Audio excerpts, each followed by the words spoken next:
Hi guys, and welcome to Bedtime Stories from History. Tonight we step into a dusty western town where the evening air smells of horse sweat, wood smoke, lamp oil, and something faintly sour drifting from an alley behind the hotel. Wagon wheels grind over packed earth. A piano rattles behind swinging saloon doors. Somewhere near the livery stable a man coughs twice, pauses, then coughs again. Nobody turns around at first. That is the unsettling thing about disease in the Wild West. It rarely arrives with trumpets. It slips in quietly, sharing a cup, a room, a blanket, a railway carriage, perhaps even the hand you shook an hour ago. And if you are imagining yourself as the rugged stranger who somehow avoids every fever, poisoned well, infected flea and coughing passenger, well, you probably won't survive this. So before you get comfortable, take a moment to like the video and subscribe, but only if you genuinely enjoy what I do here, and tell me where you're listening from along with your local time. Now dim the lights, and picture yourself standing beneath a fading orange sky somewhere in the American West during the late 19th century. It might be a cattle stop in Kansas, a mining settlement in Colorado, or a railroad town in Wyoming. What matters is that people are moving constantly, and where people move, disease moves with them.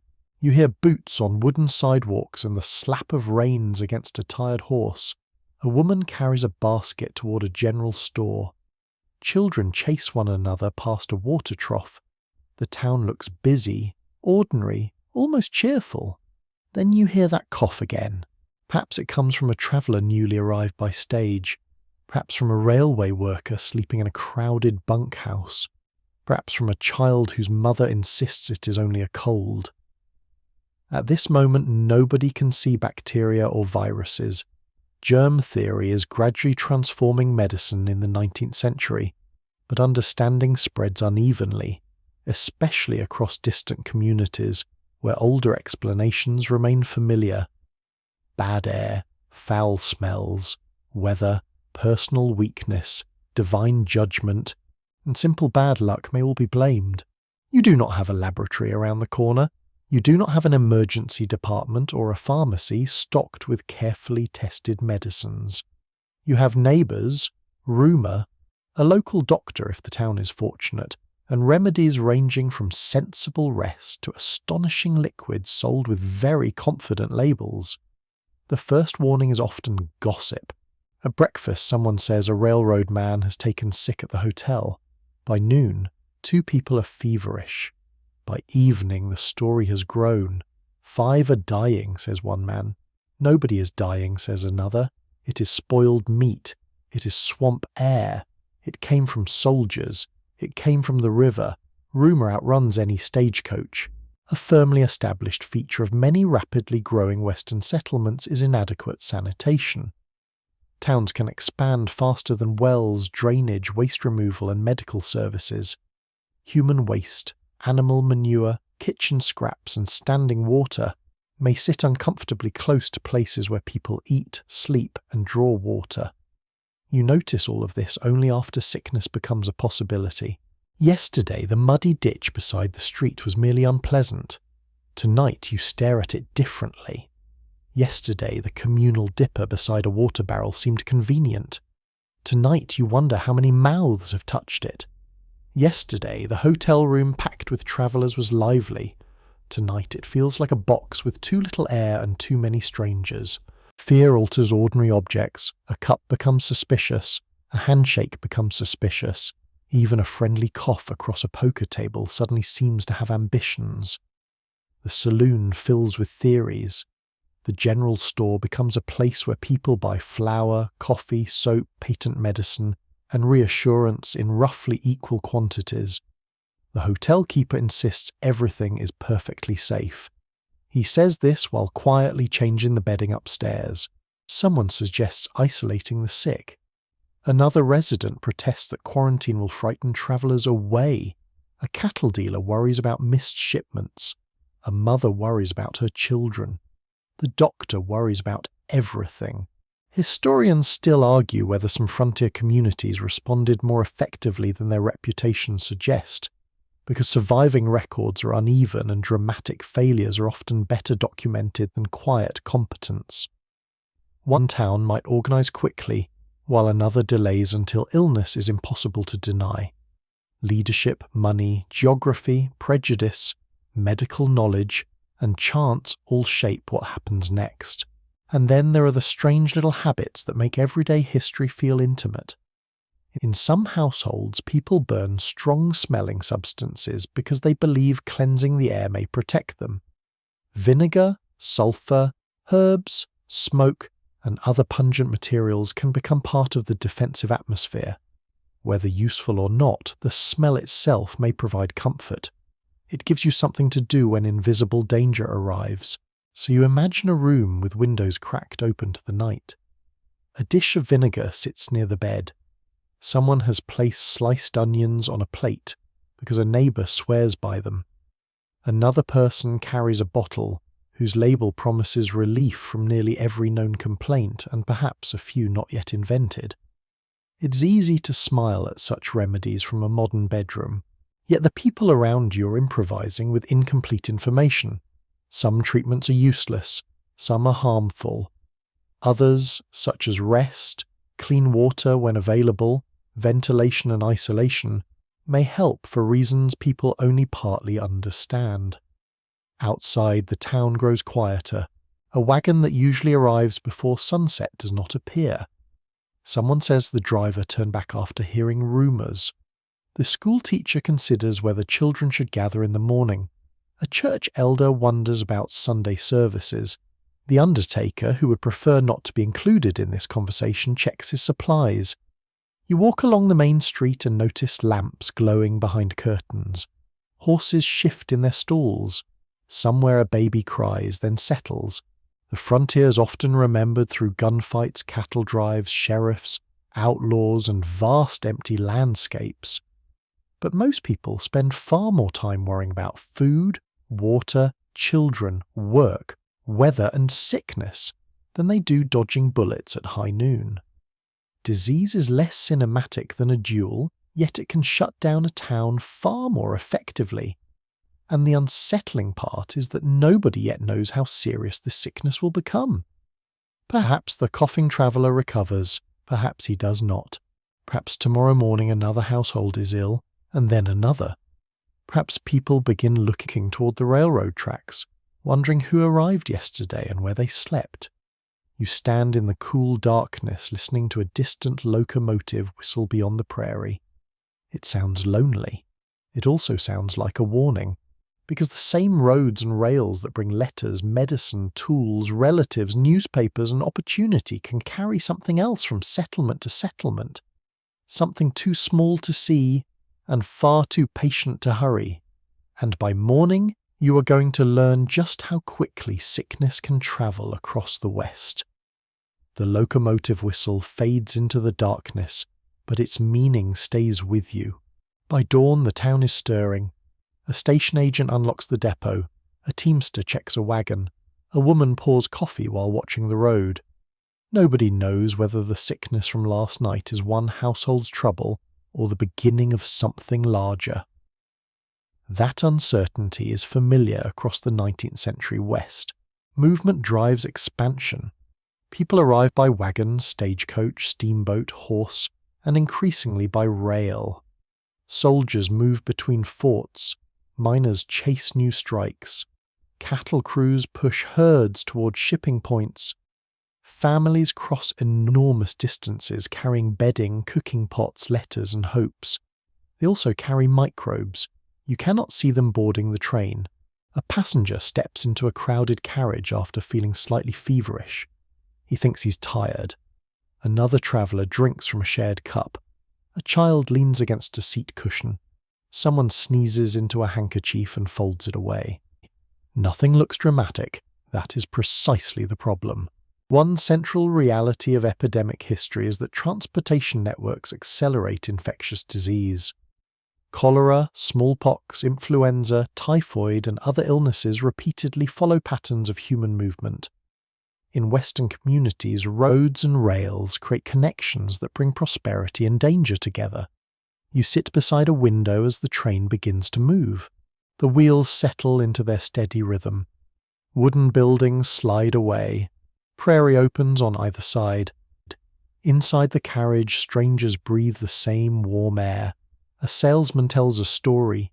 A mother unwraps food. A labourer sleeps with his hat tipped over his eyes. Hours later, you stop at another town. Passengers climb down. New travellers board. Mail sacks are unloaded. Crates cross the platform. A man who has been coughing steps into a hotel near the station. And just like that, the invisible journey continues. Before railroads dominate Western travel, stagecoaches serve a similar purpose on a smaller scale. Imagine squeezing into one with several passengers, knees touching, dust coating your clothing, windows shut against cold wind. The coach rocks endlessly. Someone passes a flask, someone else offers food. Personal space is not really part of the arrangement. If one traveller is infectious, everybody shares the experience whether they asked for it or not. Steamboats create another pathway, especially along major rivers connecting settlements and commercial centres. Boats carry passengers, livestock, cargo, drinking water, and waste in close proximity.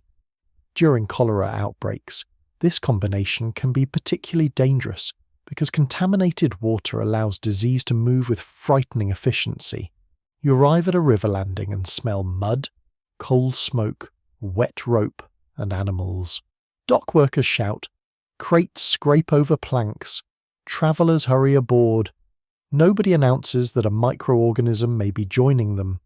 The disease has no ticket. That seems slightly unfair, yet disease does not need permission. It needs opportunity. Cholera provides one of the clearest examples. In severe outbreaks, a person may appear healthy in one place and become desperately ill after reaching another. Communities sometimes receive news of sickness only shortly before infected travellers arrive. The speed feels astonishing to people accustomed to thinking of distance as protection. A mountain range looks impressive. 100 miles of prairie looks safer still. But a railway line turns geography into a corridor. A well-established historical fact is that expanding rail networks in the American West greatly increased the speed at which people, goods, information, and diseases could move. Railroads did not create epidemics by themselves, but they changed the tempo. A settlement that once felt isolated could suddenly connect to distant cities. Connection means newspapers arrive sooner, doctors may arrive sooner, vaccines may arrive sooner. Unfortunately, sick passengers may arrive sooner too. The technology that can rescue you can also endanger you. Communities understand this practically even before they fully understand microbiology. During outbreaks, some towns inspect arriving passengers, others impose temporary restrictions. Travellers may be questioned about where they have come from. A sick stranger can become an object of suspicion almost instantly. Not every suspicion is fair. Fear loves a simple explanation. People may blame newcomers, immigrants, indigenous communities, railway workers, soldiers, or anyone who seems unfamiliar. That habit appears repeatedly in epidemic history. Disease is complicated, but blaming a stranger is emotionally easy. Historians continue to debate how much public fear along particular Western routes came from genuine epidemiological observation, and how much reflected prejudices already present in local society. Surviving newspapers, health reports, diaries, and town records show both concerns tangled together. You can almost hear the arguments at the depot. Do not let that train stop here. Inspect everyone. Close the hotel. Keep strangers out. Then someone asks an inconvenient question. What about the mail? What about food shipments? What about the doctor expected from the next town? Isolation sounds simple until a community depends on the outside world. There is also a curious frontier detail worth noticing. Travellers often carry personal remedies in trunks or pockets, sometimes including bitters, tonics, camphor, laudanum, or other substances believed to steady the stomach or ward off illness. A railway journey can therefore resemble a moving cabinet of 19th century medicine. One passenger swears by whiskey, another trusts peppermint, a third has a bottle with enough claims on the label to cure humanity in general. You might politely decline all three. As the day passes, the routes multiply in your imagination. A cattle trail runs north toward a railhead. A military road links forts. A stage route connects mining settlements. A river carries passengers downstream. A train crosses the plains through the night. Each route is a thread. Together they form a web. Diseases exploit that web long before anyone uses the word network in the modern sense. News travels through it too. A telegram reaches a town warning of an outbreak farther east. A newspaper prints reports from another state. A railway employee brings rumours from the previous station. Sometimes warnings arrive in time, sometimes they arrive after the disease. That must be one of the strangest sensations of frontier life. You hear that sickness is approaching as though it were weather. People speak of it coming down the line, coming upriver, coming from mining camps, coming with cattle crews. You begin to picture disease not as a single event, but as movement itself. Boots on platforms, wheels on rails, hooves on dusty roads, paddle wheels beating against brown river water. The West is growing because people refuse to remain still. And sickness benefits from exactly the same restlessness. By evening, you stand again near a depot. A train approaches from the distance. Its headlamp appears first, then the engine, then carriages rattling toward town. People gather to meet relatives and collect packages. You watch the doors open, travellers step down one by one. Most look perfectly healthy. That offers very little reassurance, because the next danger does not necessarily arrive coughing loudly enough for everyone to notice.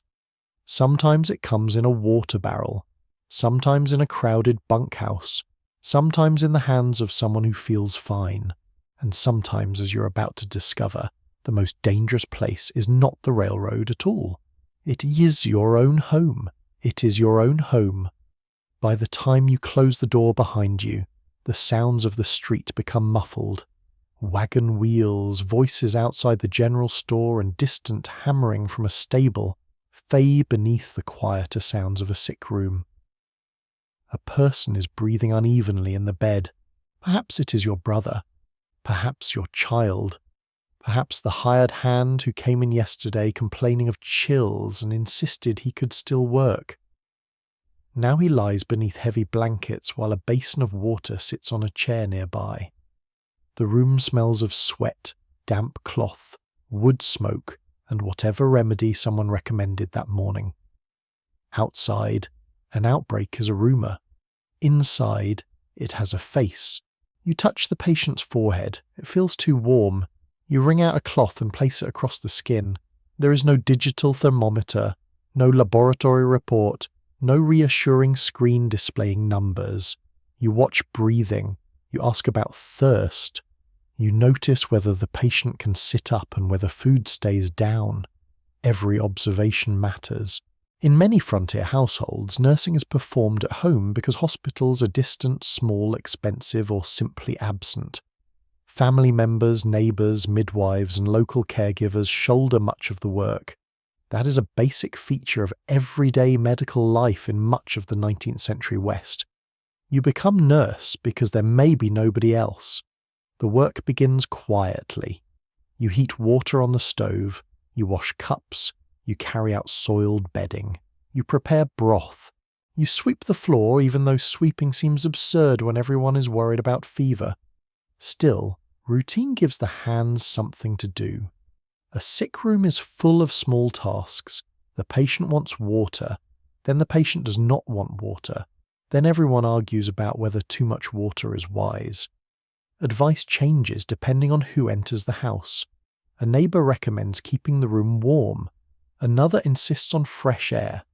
Someone suggests more blankets. Someone else says fewer blankets. The local doctor, if one can be reached, may offer a very different opinion.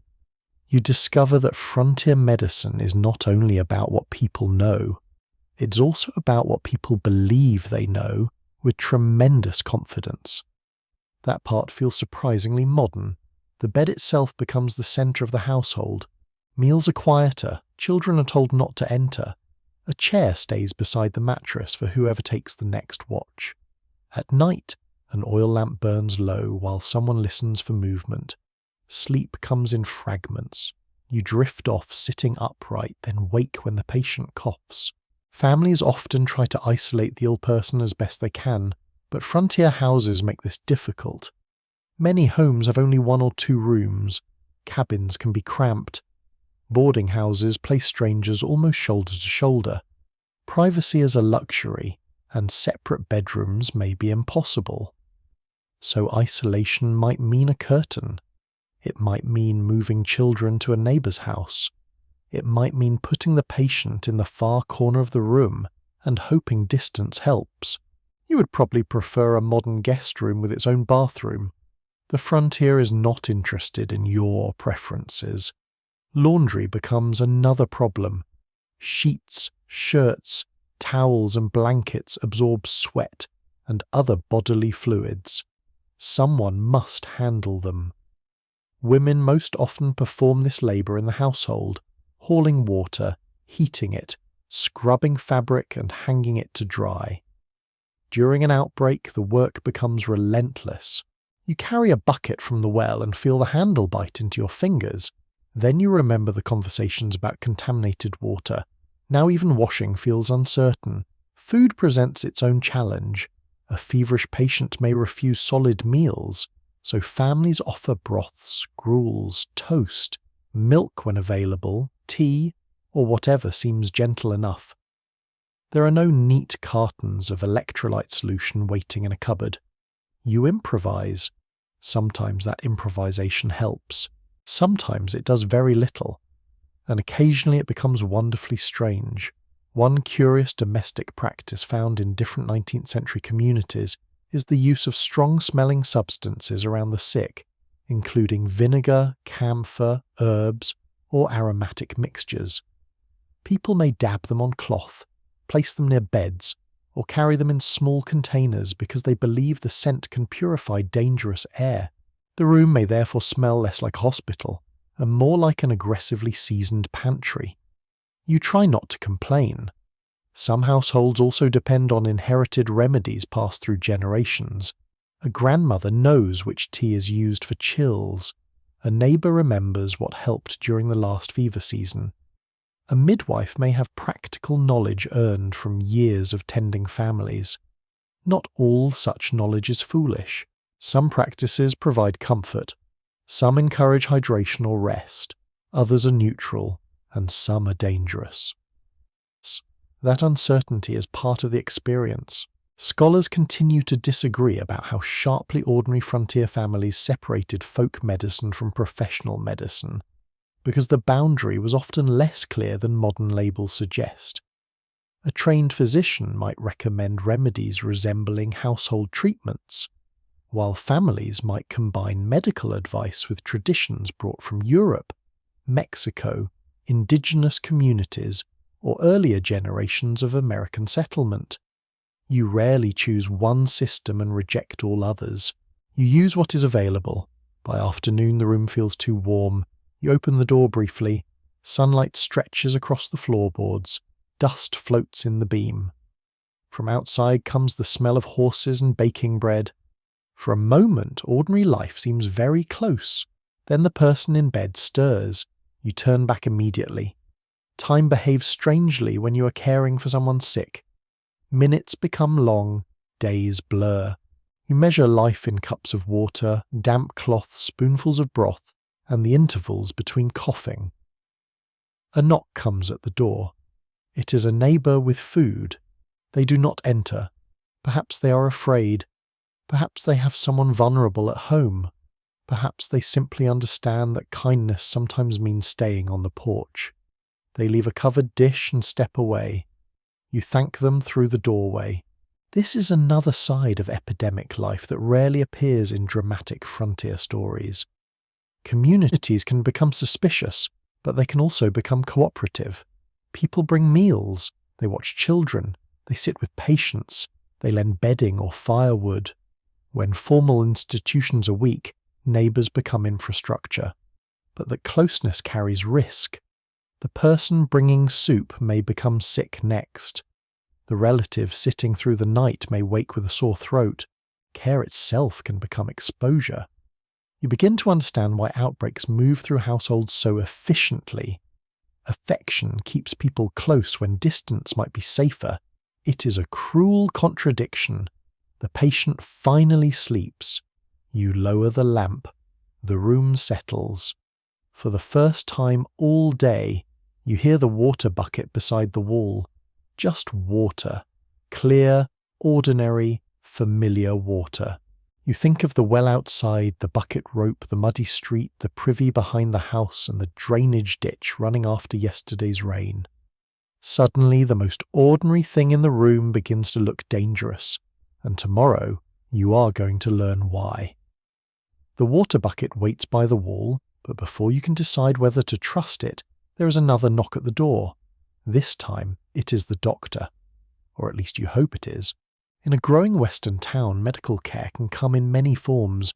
Perhaps the visitor has attended a recognized medical school. Perhaps he learned through apprenticeship. Perhaps he studied for a short time and then began treating patients because the community needed someone, anyone, who knew more than the average neighbour. You let him inside. His coat smells faintly of tobacco, horse leather, and cold morning air. He carries a worn bag that seems surprisingly small considering how much faith everyone is about to place in it. The patient wakes. The doctor asks questions. When did the fever begin? Has there been vomiting? Any rash? How much water has the patient taken? Has anyone else in the household become ill? He feels the pulse and looks at the tongue. He listens to the chest with whatever instruments he has available, or perhaps simply places an ear close enough to hear breathing. Medicine in the 19th century is changing rapidly. By the later decades, many physicians increasingly accept ideas connected to germs, antisepsis, sanitation, and laboratory science. Yet those advances do not arrive everywhere at once. Training standards vary. Medical schools differ greatly in quality, and communities scattered across the West may be far from the newest centres of research. That means your doctor stands between two worlds. He may know that contaminated water spreads certain illnesses. He may also recommend a treatment that would make a modern pharmacist stare silently at the wall. You soon learn that the druggist is almost as important as the doctor. The local drugstore is part pharmacy, part general medical supply room, part social information centre, and occasionally part theatre of optimism. Glass bottles line wooden shelves. Some contain familiar substances, others contain mixtures whose ingredients are unclear. Labels promise relief from coughs, stomach complaints, weakness, nervousness, sleeplessness, pain, and nearly every other discomfort available to the human body. The bottles look impressive. The claims look even better. You pick one up and read words promising strength, vigour, calm digestion, restful sleep, and renewed vitality. Apparently 1 spoonful can repair your entire existence. You remain sceptical. Patent medicines become extremely popular during the 19th century, and many are sold with little regulation compared with modern standards. Some contain alcohol, others contain opiates, stimulants, or combinations of ingredients that customers may not fully understand. This is one of the less romantic realities of frontier medicine. The person buying a cure may not know exactly what is inside the bottle. Advertising does much of the work. Newspapers print dramatic testimonials. Posters promise extraordinary recoveries. Travelling salesmen speak with the confidence of men who have never encountered doubt. You can almost hear one now. He stands beside a wagon in the town square, holding up a bottle while a small crowd gathers. This remarkable tonic, he declares, restores the exhausted, settles the stomach, strengthens the nerves, and improves the blood. Someone asks whether it helps fever. Of course. A cough? Naturally. Back pain? Certainly. At this point, you begin to suspect the bottle may also repair wagon wheels. Still, people buy it. Proper medical care is expensive. Doctors may be far away. Illness creates fear. A sealed bottle with confident printing offers something very powerful. Hope. There is also a particularly odd detail from the era. Some commercial remedies proudly advertise ingredients or effects that would make modern consumers far more cautious, and a number of medicines marketed for ordinary household use contain substances we now recognize as habit-forming or dangerous. People sometimes give these products to adults and children without understanding the risks. The label rarely says, in plain language, this may create an entirely new problem, yet it would have been useful. Not every remedy comes from a factory. A frontier kitchen can become its own pharmacy. Honey may soothe a throat. Mustard preparations may be applied to the chest. Herbal teas are brewed for fever or discomfort. Poultices appear in countless forms. Whiskey is recommended for an astonishing range of complaints, usually by someone who already enjoys whiskey. You're advised to try onions, then garlic, then a hot bath, then a cold cloth, then more blankets, then fewer blankets. You offer water instead. The doctor returns his attention to the sickbed and considers what to prescribe. Here, uncertainty matters. Medical theories are not uniform. Some older practices persist long after newer approaches emerge. Physicians may disagree sharply over purging, bleeding, stimulants, sedatives, fever management, or the usefulness of particular drugs. Researchers who study frontier medicine still debate how quickly newer scientific ideas changed everyday treatment outside major cities. Medical journals might describe new theories years before those theories alter what happens in a remote mining camp or cattle town. Distance and habit both slow knowledge. A doctor can read about an innovation and still trust the method he has used for 20 years. Patients have expectations as well.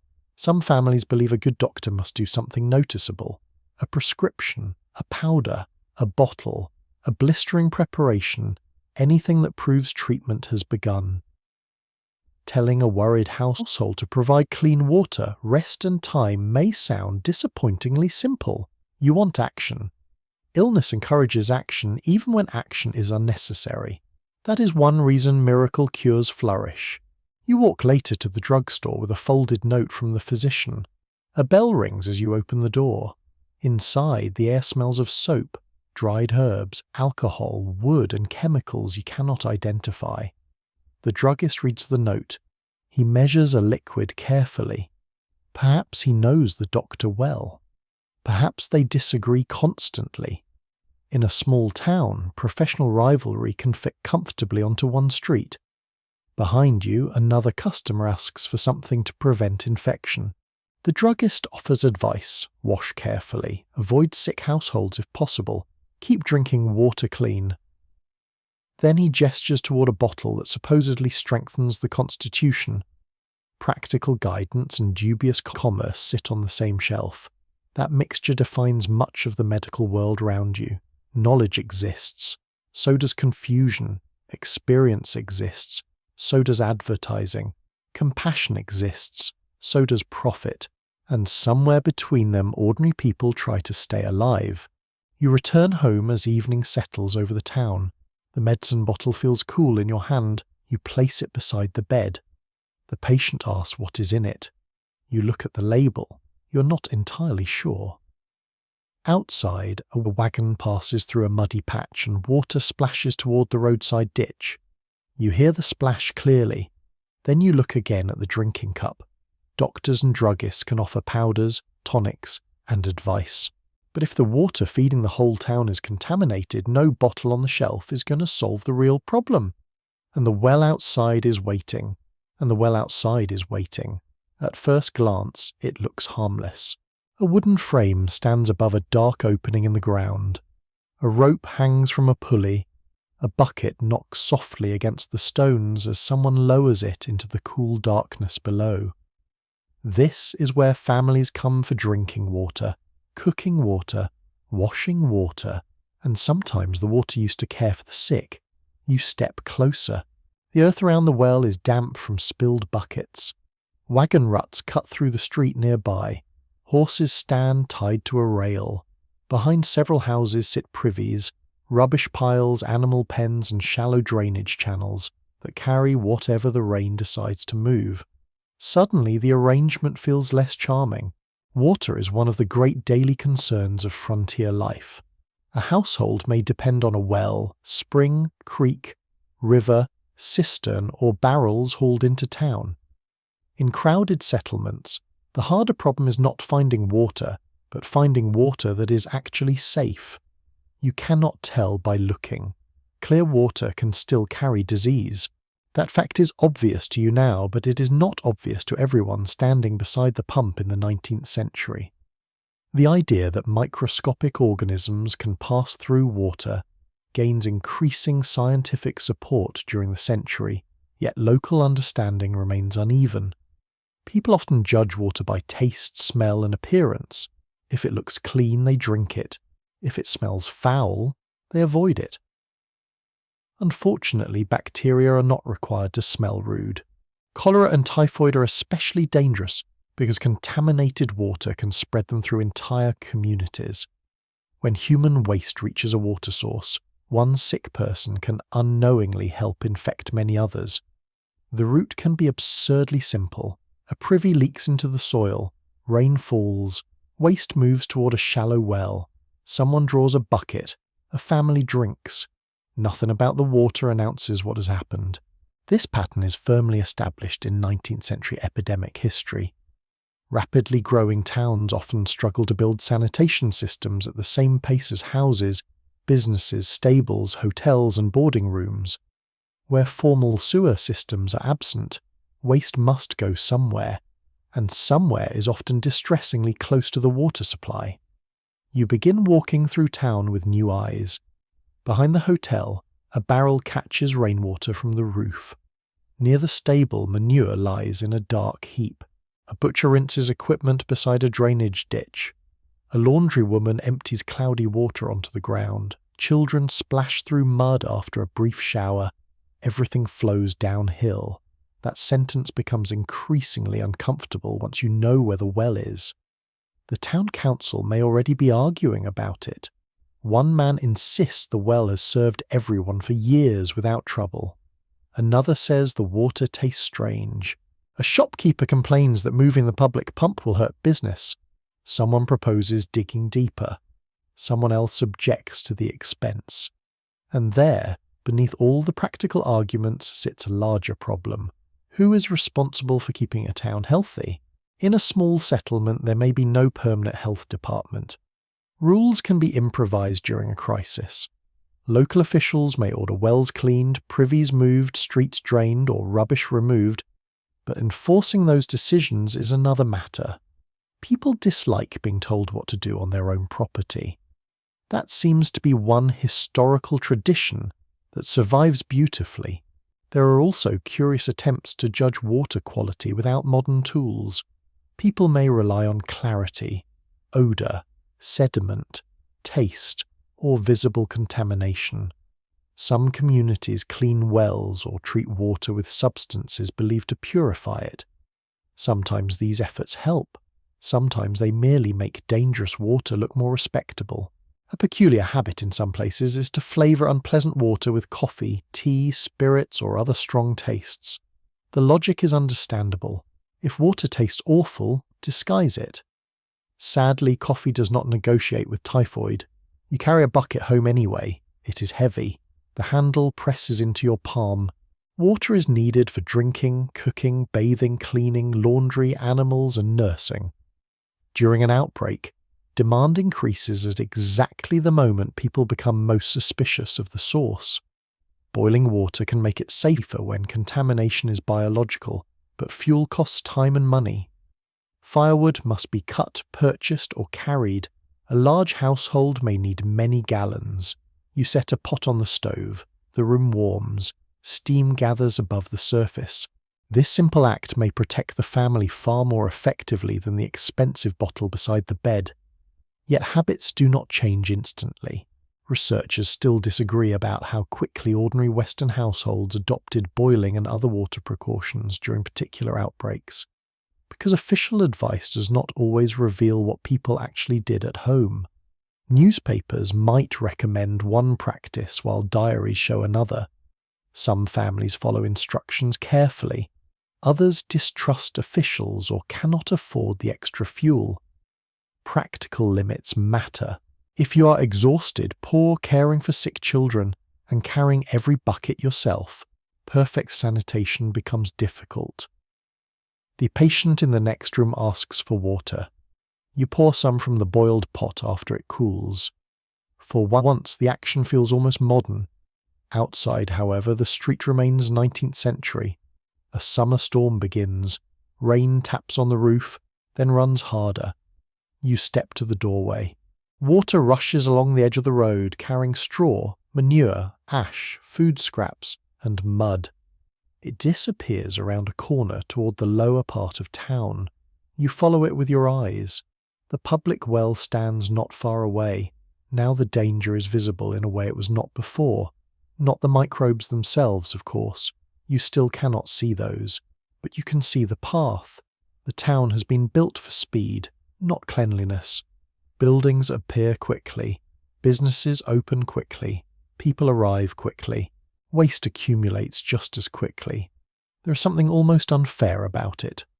The same settlement that boasts of progress may still depend on a hole in the ground, beside another hole in the ground used for entirely different purposes.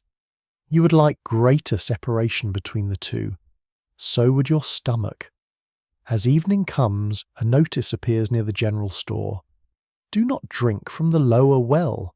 Another family has fallen ill. People gather around the paper.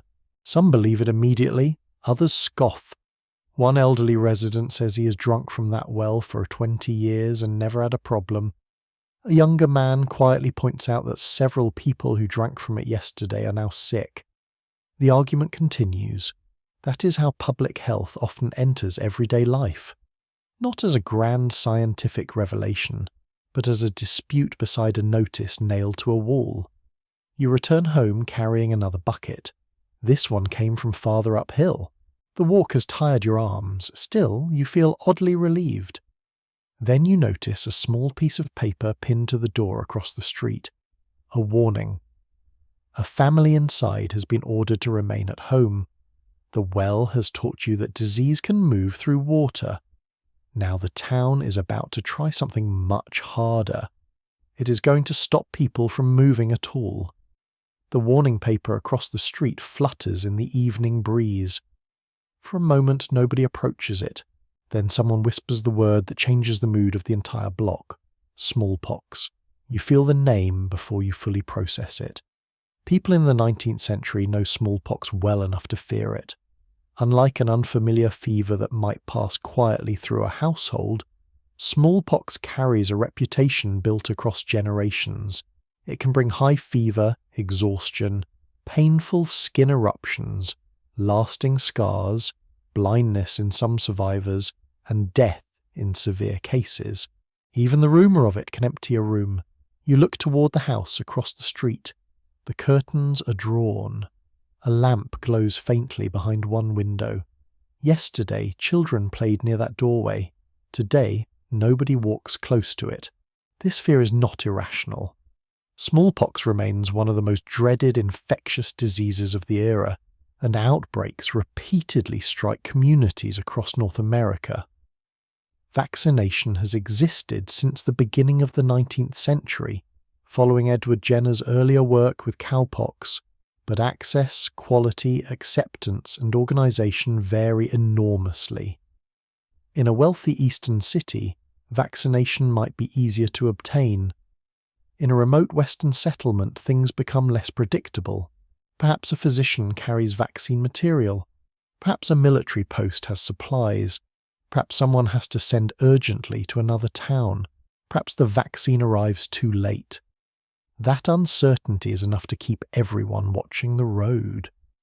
By morning, the local doctor visits several houses. He asks who has been exposed. He examines anyone with fever. He tries to separate ordinary rashes from something far more dangerous. You find yourself studying every spot on your own skin. A mosquito bite suddenly becomes suspicious. A harmless blemish receives the attention normally reserved for major financial decisions. You tell yourself to stop looking. Then you look again. Smallpox can spread through close contact and contaminated materials, particularly in crowded living spaces. Bedding, clothing, and household objects may become objects of fear. Families worry about who entered which room, who shared which blanket, and who sat beside whom. That makes frontier life difficult. People live closely. Boarding houses crowd strangers together. Mining camps pack workers into cabins. Railway passengers share enclosed spaces. Families may sleep several people to a room. The disease seems perfectly designed to exploit ordinary human closeness. A local meeting is called. You stand near the back while town leaders speak in low, serious voices. Someone recommends an immediate vaccination for everyone who can receive it. Another person asks whether the vaccine is safe. A third demands to know where it came from. An older resident remembers a previous outbreak and insists there is no time for arguments. The doctor explains as calmly as he can. Vaccination against smallpox is not some mysterious idea appearing for the first time.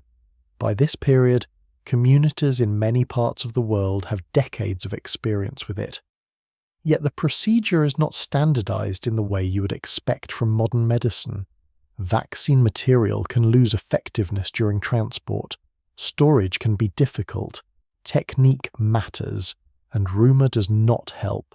One peculiar fear occasionally attached to early vaccination is the idea that receiving material connected with cows might somehow produce animal qualities in a person.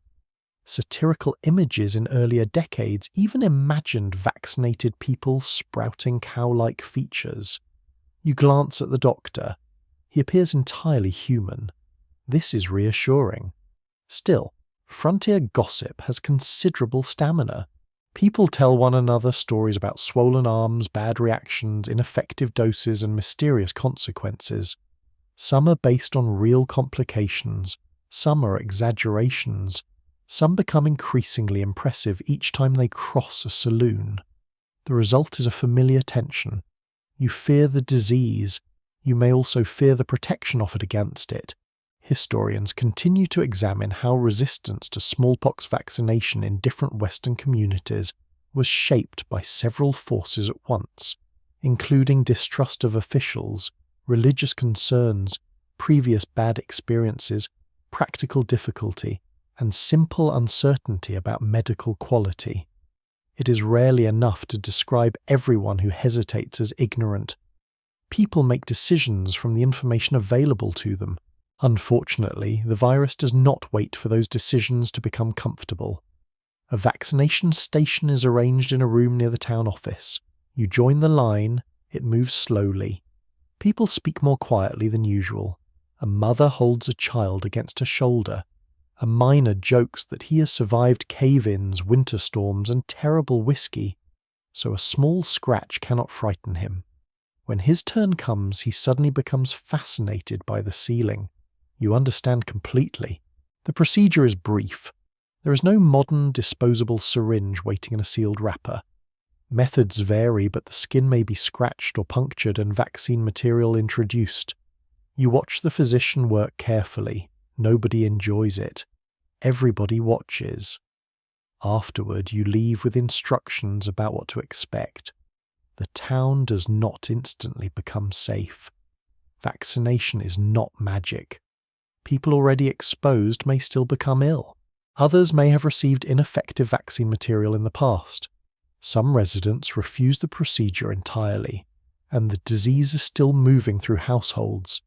Days pass. Another case appears, then another. The town's normal sounds grow softer. People avoid unnecessary visits. Laundry from sick households is handled cautiously. Rooms may be aired and cleaned. Clothing and bedding may be burned in severe circumstances because families fear contamination. Smoke rises behind one house in the late afternoon. You smell wool, wood, and something bitter. Nobody stands close. Survivors create another complicated reality. A person who recovers may carry visible scars for life. In an age when faces are read closely and physical appearance can influence employment, marriage prospects, and social treatment, those scars become more than medical evidence. They become memory written on the skin. You meet a woman at the store who survived smallpox years earlier. She notices you looking toward the warning notice. She does not dramatize anything. She simply says to take it seriously. Her voice is calm enough to frighten you more than any newspaper headline. That evening you sit beside the window. The street is nearly empty. Someone has left food outside the infected household. Nobody knocks. The bundle waits on the porch until a hand reaches through the doorway and pulls it inside. Compassion has learned to keep its distance. The image stays with you. A loaf of bread on a porch, a closed door, a town trying to care for its neighbours without coming near them. You begin to understand that fighting smallpox changes more than medicine. It changes manners. It changes trust. It changes who enters your home and who remains outside. Soon, those choices will no longer be left entirely to individual families. Officials are preparing rules. Doors may be marked, homes may be watched, travel may be restricted, and the quiet little paper across the street is about to become part of something much larger. The little paper across the street is no longer unusual. By morning there are 3 more. One appears on a boarding house door. Another is pinned beside the entrance to a narrow home near the stable. A third hangs outside a rooming house close to the railway tracks. People slow down when they pass them. Nobody needs to ask what they mean. Quarantine has arrived. You wake to a town that looks almost the same as it did yesterday, yet its rhythm has changed. Doors remain closed later than usual. Children are missing from the street. A wagon rolls past without stopping. The saloon opens, but only a few customers enter. Even the dogs seem confused. They wander through familiar spaces where the usual people are absent. The purpose of quarantine is simple enough. If sickness spreads from person to person, then reducing contact may slow the outbreak. Communities have used versions of this idea for centuries, long before anyone fully understands microbes. The difficulty is that human beings are inconveniently social creatures. You need food, you need water, you need work, you need someone to deliver firewood, you may need a doctor. A rule telling you to remain inside sounds manageable until the flour barrel is nearly empty. For families placed under quarantine, daily life becomes a negotiation between safety and necessity. A household might receive food at the door. Neighbours may leave milk, bread, potatoes, or meat on the porch. Someone from the town may check whether the family has enough fuel. If the household is poor, quarantine can be especially hard. Missing several days of work may mean missing rent, food, or wages needed immediately. Disease does not politely suspend your bills. That seems inconsiderate of it. You walk toward the general store and notice fewer horses tied outside. Inside, shelves are stocked, but conversation is subdued. People stand farther apart. Nobody lingers over gossip. A customer reaches for a sack of flour, then pauses when another person coughs. The cough is harmless. Probably. Everyone watches anyway. Across town, officials discuss whether gatherings should be limited. Churches, dances, public meetings, schools, saloons, theatres, and other crowded places can all become subjects of debate. Closing them may reduce contact. It also disrupts business and community life. That tension appears again and again during outbreaks. Public safety sounds noble in a meeting. It feels different when your livelihood depends on a room being full. A saloon keeper complains that nobody has proven his establishment is dangerous. Someone points out that 50 people sharing tables, glasses, cards, and tobacco smoke might not be the ideal arrangement during an epidemic. The saloon keeper is unconvinced. His income has excellent powers of argument. Some communities go further. Roads may be watched. Travellers can be questioned. People arriving from infected districts may be asked to isolate themselves or may simply be told to keep moving. Hotels become nervous about accepting strangers. Stage drivers hear new instructions at town boundaries. Railway passengers discover that a ticket does not guarantee a warm welcome. You stand beside a road leading into town as two local men stop a wagon. They ask where the family has come from. Has anyone been sick? Have they passed through a town with smallpox? The father answers carefully. The mother looks tired. Two children sit beneath a blanket in the back. For several long seconds, nobody knows what to do. The fear is understandable. So is the desperation of the travellers. Quarantine forces people to make moral decisions quickly, often with incomplete information. One notable reality from Western public health records is that local authorities frequently rely on temporary measures during outbreaks, because permanent health systems remain limited in many communities. Town councils, physicians, sheriffs, volunteer committees, and citizens may suddenly find themselves responsible for decisions that modern communities would expect from specialized agencies. The sheriff may wake expecting to deal with a stolen horse. By afternoon, he's enforcing disease control. Frontier job descriptions are flexible. Marked houses can also create stigma. Once a warning appears on a door, everyone knows who is inside. Neighbors may become frightened. Children may whisper. Customers may avoid a business even after quarantine ends. A family that survives illness may discover that fear survives longer. There are stories from different communities of guards being placed outside infected homes or isolation buildings to make sure people do not leave. It sounds severe. Then you imagine being trapped indoors for days while perfectly healthy. You begin to understand why enforcement becomes necessary. One curious detail from quarantine history is that some people try surprisingly creative ways to avoid restrictions.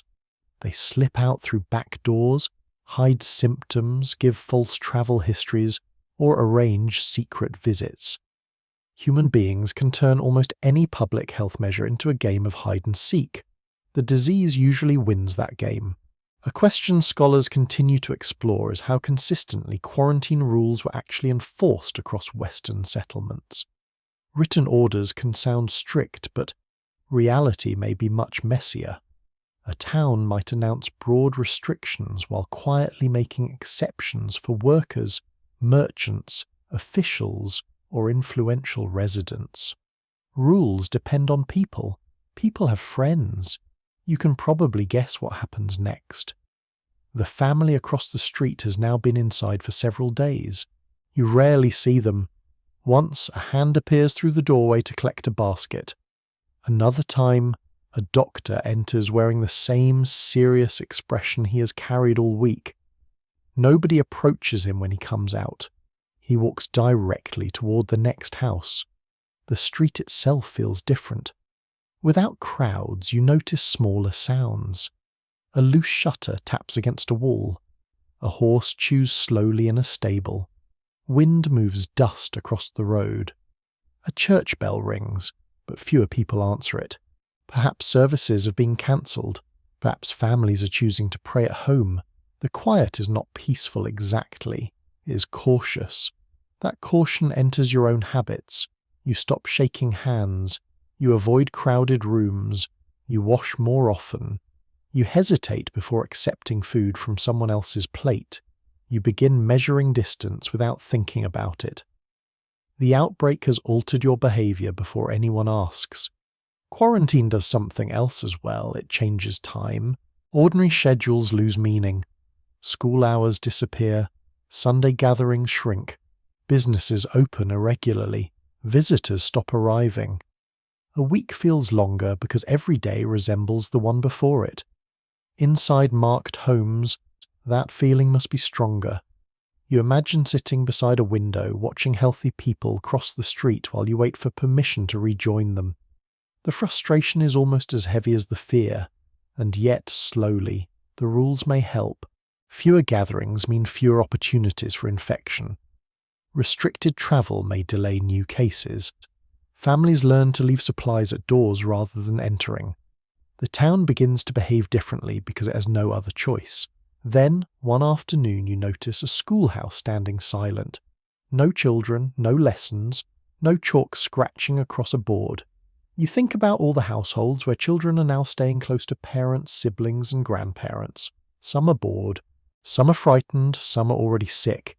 And as the town narrows its world to protect itself, the youngest residents are about to face risks that adults cannot easily explain away. The schoolhouse remains silent. You pass it in the morning and notice how strange the building looks without children spilling through the doorway. No slate boards clatter, no teacher calls for order, no boots scrape beneath wooden desks. The windows reflect an empty sky. For adults, an outbreak is frightening. For children, it can become the entire shape of the world. You return home and find two children sitting near the stove. They have been told not to visit friends, not to wander toward the general store, and certainly not to approach any house marked for quarantine. At first, this sounds almost like a holiday. No lessons, no chores outside town, no stern teacher correcting sums. Then, the novelty fades. Children hear more than adults think they do. They hear whispered conversations after supper. They hear names mentioned beside words like fever and doctor. They notice when a neighbour stops visiting. They notice when a bed is suddenly moved closer to the fire. And they notice when adults lie badly. Everything is fine, someone says. Then the adults begin boiling water and washing door handles. Very convincing. In 19th century Western communities, childhood illness is a constant concern even without a major epidemic. Infant and child mortality remain far higher than in the modern United States. Diseases that now seem preventable or manageable can be deadly, especially where nutrition is poor, medical care is distant, or several infections strike at once. During outbreaks, those risks become impossible to ignore. You imagine being a parent in a cabin miles from the nearest doctor. Your youngest child develops a fever after sunset. The horse is tired. The road is muddy. You do not know whether the illness is mild or whether morning will bring something worse. There is no telephone, no ambulance, no quick answer. You sit beside the bed and wait. Children are often cared for with the same household remedies used for adults, though doses and methods can be uncertain. Warm broth, cool cloths, herbal teas, mustard preparations, patent medicines, and whatever advice a trusted neighbour remembers may all appear. Sometimes the best treatment is simply rest, fluids, warmth, and patient nursing. Sometimes a bottle from the drugstore introduces risks of its own. One revealing detail of the era is that remedies containing alcohol or opiates can be marketed for use with children. Parents may buy soothing syrups without fully understanding what gives the medicine its soothing power. The child becomes wonderfully quiet, perhaps too wonderfully quiet. You set that bottle farther away. Children also face diseases that spread efficiently wherever young people gather. Schools can become natural meeting points for infection. So can church gatherings, shared sleeping spaces, orphanages, and crowded homes. Closing a school, therefore, has a practical logic. But school is more than lessons. It gives children routine. It gives parents time to work. It gives communities a place to gather. When the doors close, all of that shifts back into the household. Older children may suddenly become helpers. A girl carries water, a boy chops wood. An older sister watches younger siblings while their mother tends a sick relative. Childhood becomes flexible because the household cannot afford for it to remain separate from adult responsibilities. You see this clearly in the afternoon. A girl who should be practicing handwriting walks past carrying a basket of food to a neighbouring porch. She sets it down, knocks, then retreats several steps before the door opens. She's learned the new rules. kindness from a distance. The same pattern appears in families dealing with death. Outbreaks can leave children without parents, or parents without children, sometimes with shocking speed. Communities respond through relatives, neighbours, churches, charitable groups, and informal adoption arrangements. There may be no organised system waiting to intervene. A child who loses both parents might be sent to an aunt in another town, taken in by neighbours, or placed with a family who can provide food and shelter. That decision may happen quickly, not because grief is small, because survival is urgent. Historians examining Western childhood continue to discuss how children themselves understood epidemic fear, since most surviving diaries, newspapers, and official reports were written by adults. A child might experience quarantine as terror, boredom, adventure, confusion, or all four in the same afternoon, but those private emotions are often difficult to recover. Occasionally, however, a small detail survives. A drawing, a school composition, a family letter mentioning that the children are tired of staying indoors. Such scraps make the past suddenly close. You can imagine the complaint. There is nothing to do.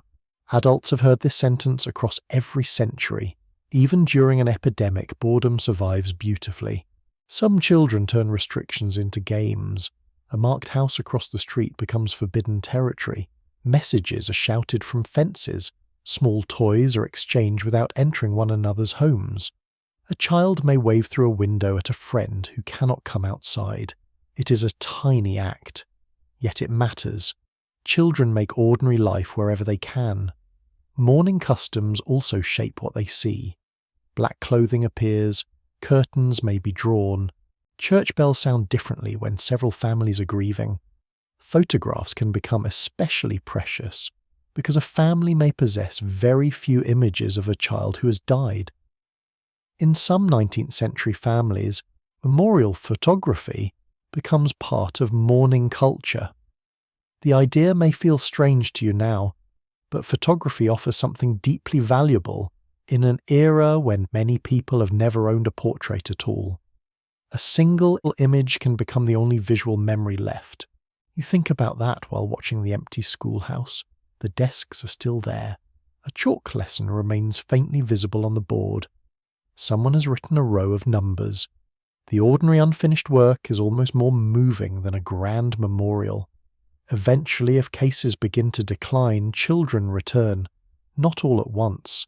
Families remain cautious. A teacher may ask whether anyone at home has been sick. Windows stay open when weather allows. The classroom smells of chalk, wood, damp wool and cold air. Children whisper about who is absent. Some desks remain empty. Nobody explains those empty places immediately. There is no need. Then the lesson begins. That is one of the quiet strengths of everyday life during an outbreak. Routine returns before fear completely disappears. Children recite lessons. Families cook meals. Water is carried. Clothes are washed. The town continues because it must. But you are beginning to notice who makes that continuation possible. Someone has been tending beds through the night. Someone has been washing sheets, preparing food, soothing frightened children, caring for infants, and visiting neighbours who cannot manage alone. Again and again, that someone is a woman. And as the schoolhouse slowly fills with voices, you turn back toward the homes where the real weight of the outbreak is being carried. The real weight of the outbreak is being carried inside the homes. You notice it most clearly before sunrise. A lamp is already burning in the kitchen. Water is heating on the stove. Someone has been awake for hours, though the rest of the household is only beginning to stir. That someone is often a woman. She may be a mother, wife, daughter, sister, widow, midwife, laundress, neighbour, or hired domestic worker. She may have no formal medical training at all, yet when sickness enters the house, much of the practical work falls into her hands. The patient needs water, she brings it. The bedding is soaked with sweat, she changes it. Children are hungry, she feeds them. The doctor leaves instructions, she remembers them. Someone vomits into a basin, she cleans it. Then she carries another bucket from the well. There is no dramatic soundtrack, only work. In much of 19th century American life, nursing remains closely tied to domestic responsibility. Hospitals exist, and trained nursing becomes increasingly professionalized as the century progresses, but many sick people are still treated at home. Women therefore provide a vast amount of unpaid medical care inside households. You can feel the physical cost of it almost immediately. Laundry alone is exhausting. Sheets must be removed, soaked, scrubbed, rinsed, wrung out, carried, and dried. Water has to be hauled before any of that can happen. Fuel must be gathered to heat the water. Soap may be purchased or made at a home. During an outbreak, the washing seems endless. A healthy household already creates mountains of laundry. A sick household appears determined to create a continent. You stand beside a steaming tub and understand why strong arms matter. Your hands become rough, your back aches. The room smells of soap, damp cloth, smoke, and human fatigue. Then someone calls from the sick room. You leave the washing and return to the bed. Care rarely arrives in neat stages. Everything happens at once. A mother may tend an ill child while cooking supper for the rest of the family. A daughter may sit with a feverish parent, then walk outside to feed chickens. A wife may help her husband drink broth, then turn immediately to a baby crying in another room. Sleep becomes a luxury. Women sit beside beds at night listening to breathing, checking fever, replacing cloths, and waiting for the first hint of improvement. When morning arrives, ordinary chores remain. Nobody has washed the dishes while you are awake. Very inconsiderate of them. The burden becomes even heavier when several people are sick at once. You imagine 3 beds occupied. One person needs quiet. Another is coughing. A child wants to be held. The fire is dying. There is almost no water left. A neighbour arrives with bread, but she's also caring for someone at home. This is how a community stretches itself. Women often become the links between households. One brings soup, another watches children, another sits with a patient while the exhausted caregiver sleeps for an hour, another helps wash clothing. These informal networks can be as important as any official response, especially where doctors are scarce and hospitals are distant. Their work does not always appear prominently in records. Town reports may list deaths, expenses, quarantine orders, and physician visits. They rarely record every basin carried at 2 a.m. That absence matters. Social historians have increasingly emphasized that epidemic survival depends not only on doctors and officials, but also on domestic labor. That is easy to overlook because it happens in kitchens, bedrooms, yards, and wash areas. You begin seeing the entire town differently. Behind each closed door, someone is maintaining life. Midwives occupy a particularly important place. Their usual work centers on pregnancy and childbirth, but in many communities their practical knowledge extends much further. A trusted midwife may be called during fevers, childhood illnesses, injuries, or periods when the local physician cannot come. Experience gives her authority. She knows how families behave when frightened. She knows who needs firm instructions. She knows which neighbour will actually bring food, and which one will arrive only to discuss how terrible everything is. That skill is not printed on a medical diploma. It is still useful. A less obvious detail from domestic medical life is the importance of household objects such as aprons, basins, kettles, cloths, and large cooking pots. During illness, ordinary kitchen equipment can become nursing equipment. A pot used for soup may later heat water for washing. A sheet may become a curtain separating the patient from the rest of the room. Frontier medicine often depends on whatever is already within reach. You look at the kitchen and realize it has quietly become a hospital supply room. Even the dining chair beside the bed has acquired a new purpose.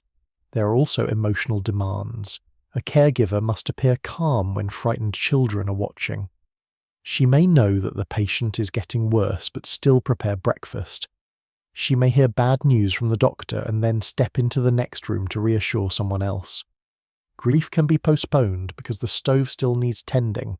That may be one of the cruelest forms of practical necessity. Scholars examining women's experiences during Western epidemics continue to debate how much authority caregiving gave women inside communities. In some places, medical knowledge and neighborhood trust may increase a woman's influence. In others, the work remains expected, exhausting, and largely invisible. Both realities can exist together. Responsibility does not always mean power. You see this when a doctor arrives. He examines the patient for 10 minutes. The woman beside the bed has watched that patient for 3 days. She knows when the cough changed. She knows how much water was taken. She knows whether sleep was restless. A good physician listens. A foolish one does not. The caregiver may quietly save him from making the wrong assumption. Then he leaves. She stays. Hours later, another neighbor knocks. Her own husband is sick. She asks whether you have spare clean cloth. You do. You hand it through the doorway. There is no ceremony. Tomorrow she may return the favor. This exchange of labor, food, knowledge, and supplies becomes the hidden structure holding the settlement together. Yet caregiving also exposes women to infection. The person who changes bedding, cleans basins, washes clothes, and sits closest to the patient repeatedly enters the most dangerous spaces in the house. Duty can become risk. Affection can become risk. The household depends on the caregiver precisely because she cannot remain safely distant. You think of the quarantine notice across the street. It keeps strangers away. It cannot keep a mother away from her child. Evening comes slowly. The patient finally sleeps. The children are quiet. Fresh sheets hang near the stove. A woman sits down for the first time in hours and closes her eyes. For perhaps 30 seconds. Then someone knocks.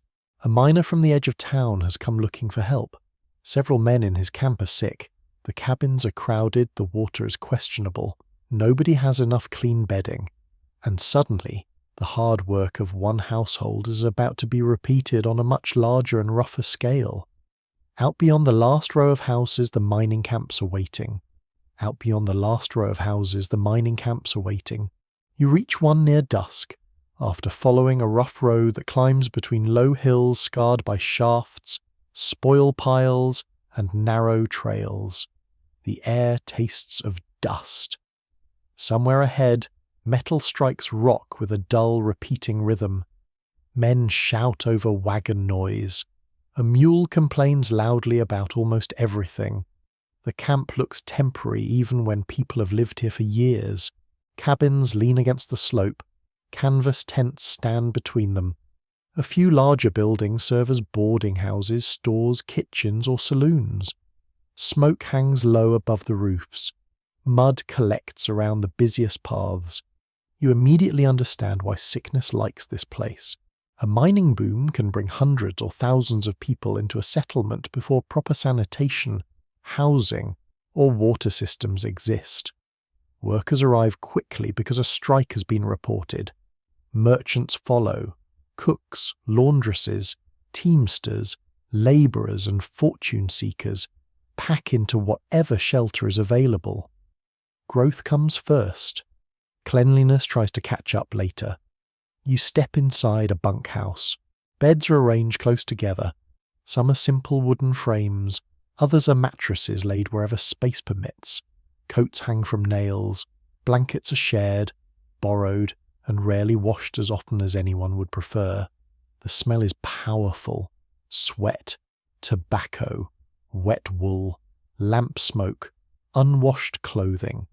And beneath all of it, the stale warmth of too many people breathing in too little space.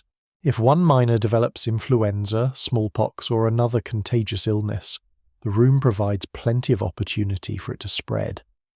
Isolation may mean moving a sick man into a corner or sending him to a separate shack if one can be found. Sometimes there is nowhere to send him. You watch a man cough into his sleeve. The person sleeping 2 feet away does not even wake. This is not carelessness so much as exhaustion. Miners may work long shifts underground or in open cuts.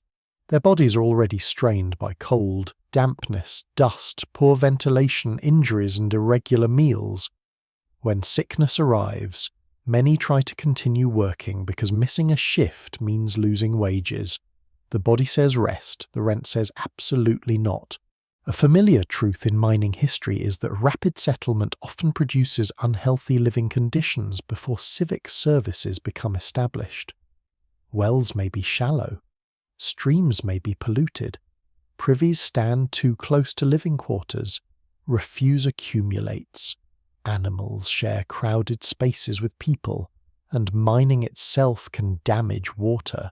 Tailings, mud, chemicals, and debris from extraction may enter streams used downstream for washing or drinking. Even without industrial contamination, simple human waste can turn a creek into a dangerous water source. You follow 2 miners carrying buckets toward a stream. Upstream, someone washes clothing. Farther up, horses stand in the water. Higher still, a cluster of cabins uses the same drainage slope. You stare at the bucket. The bucket does not apologize. Back at camp, a cook pours water into a large pot and begins preparing stew. Dozens of men may eat from the same kitchen. That can be efficient. It can also mean that one contaminated ingredient or water source affects many people at once. Dining arrangements are crowded. Cups and utensils may be shared. Hands are not always washed carefully, especially when water must be hauled by the bucket and heated over a fire. You start appreciating modern plumbing with almost religious intensity. The doctor serving a mining camp may be overworked or absent. Some camps hire physicians or depend on whoever practices nearby. If an accident occurs underground while fever is already spreading through the cabins, the available medical resources can be overwhelmed quickly. A splintered leg competes with pneumonia. A crushed hand competes with typhoid. A childbirth emergency may compete with all of them. Disease does not schedule itself around workplace accidents. One curious feature of mining communities is the appearance of improvised hospitals and cabins, hotels, company buildings, or tents. A room that yesterday held card games may suddenly contain cots.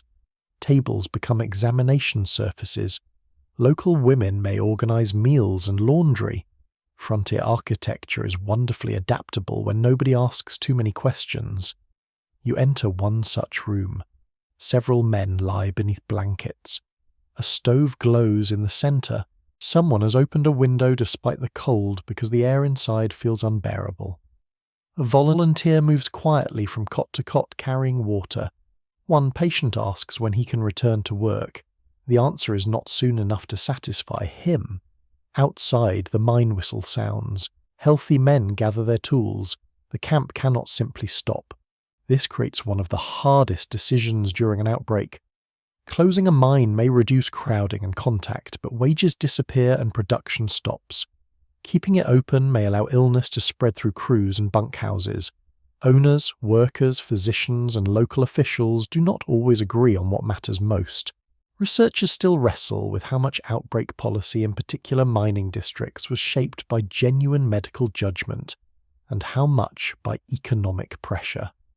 Surviving company records may emphasize continuity of production, while newspapers or personal letters describe fear among workers.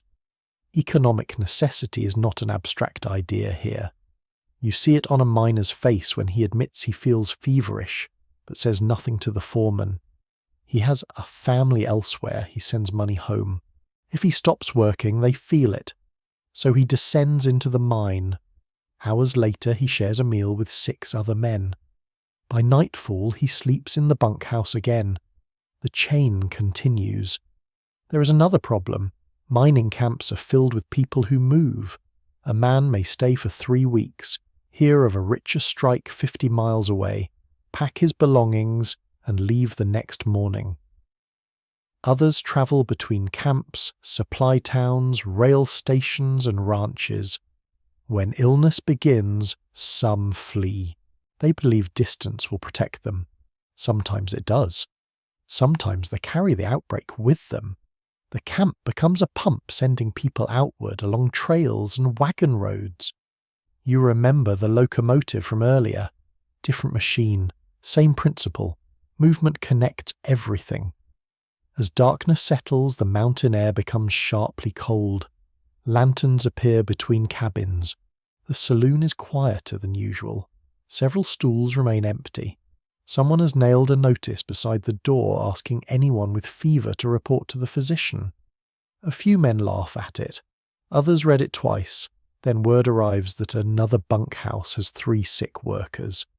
The mood changes immediately.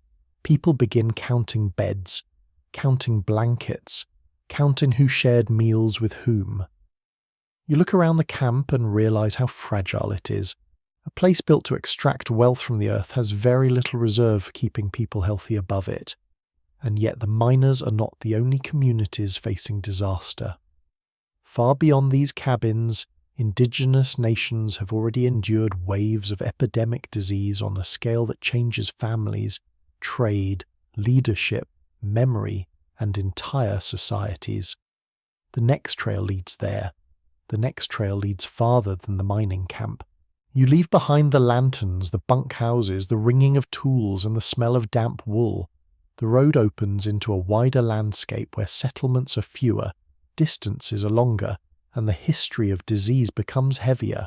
Here, indigenous communities have already faced waves of epidemic illness that arrived with traders, soldiers, settlers, missionaries, and expanding transportation routes. The scale can be difficult to absorb. Smallpox, measles, influenza, and other diseases spread through populations that often have little previous exposure to them.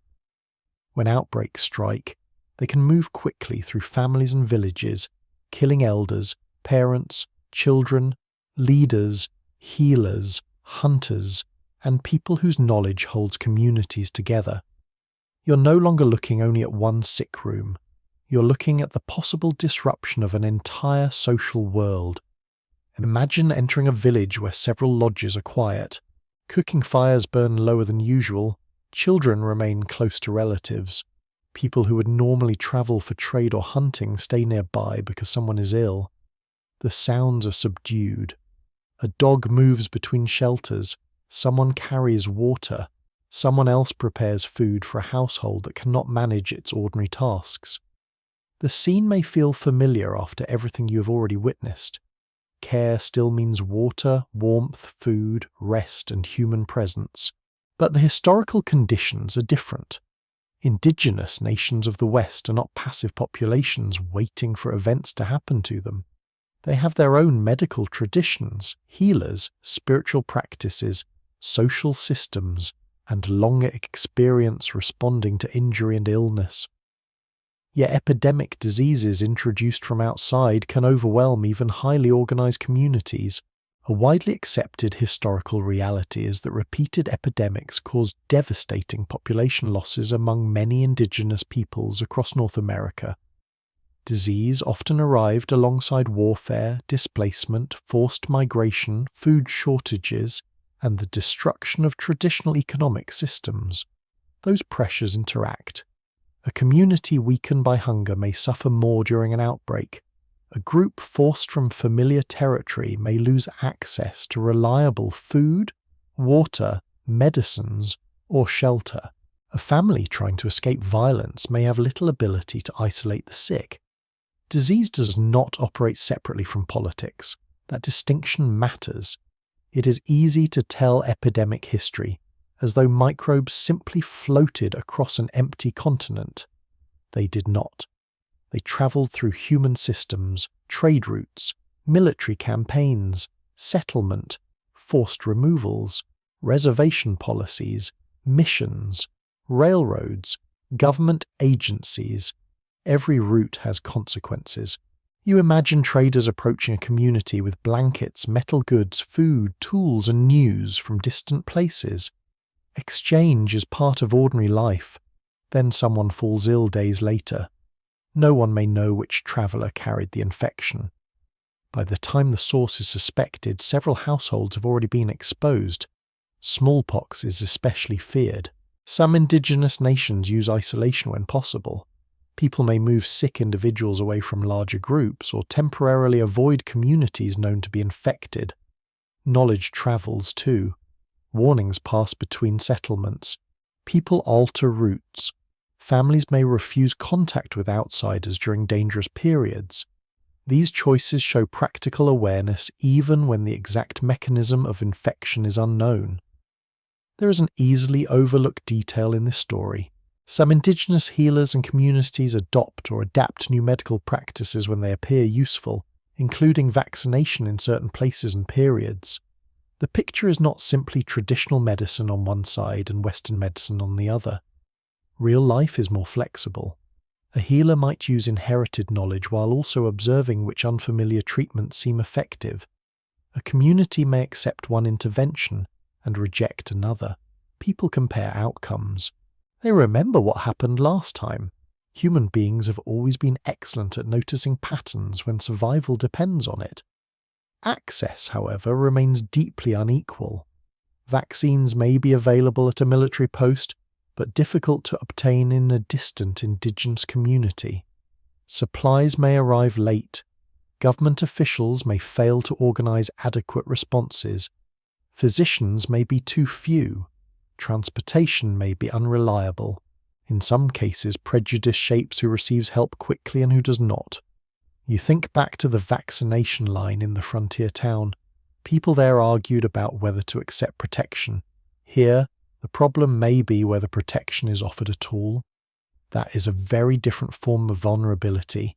Researchers continue to examine how epidemic losses varied between indigenous nations and regions because the surviving records are uneven and often written by outsiders. Official reports may underestimate deaths. Oral histories may preserve details absent from government documents. Traders, missionaries, soldiers, and indigenous witnesses sometimes describe the same outbreak very differently. The numbers matter, but the experience behind them matters more. A population decline is not just a figure. It is an empty, sleeping place, a story that no longer has its teller.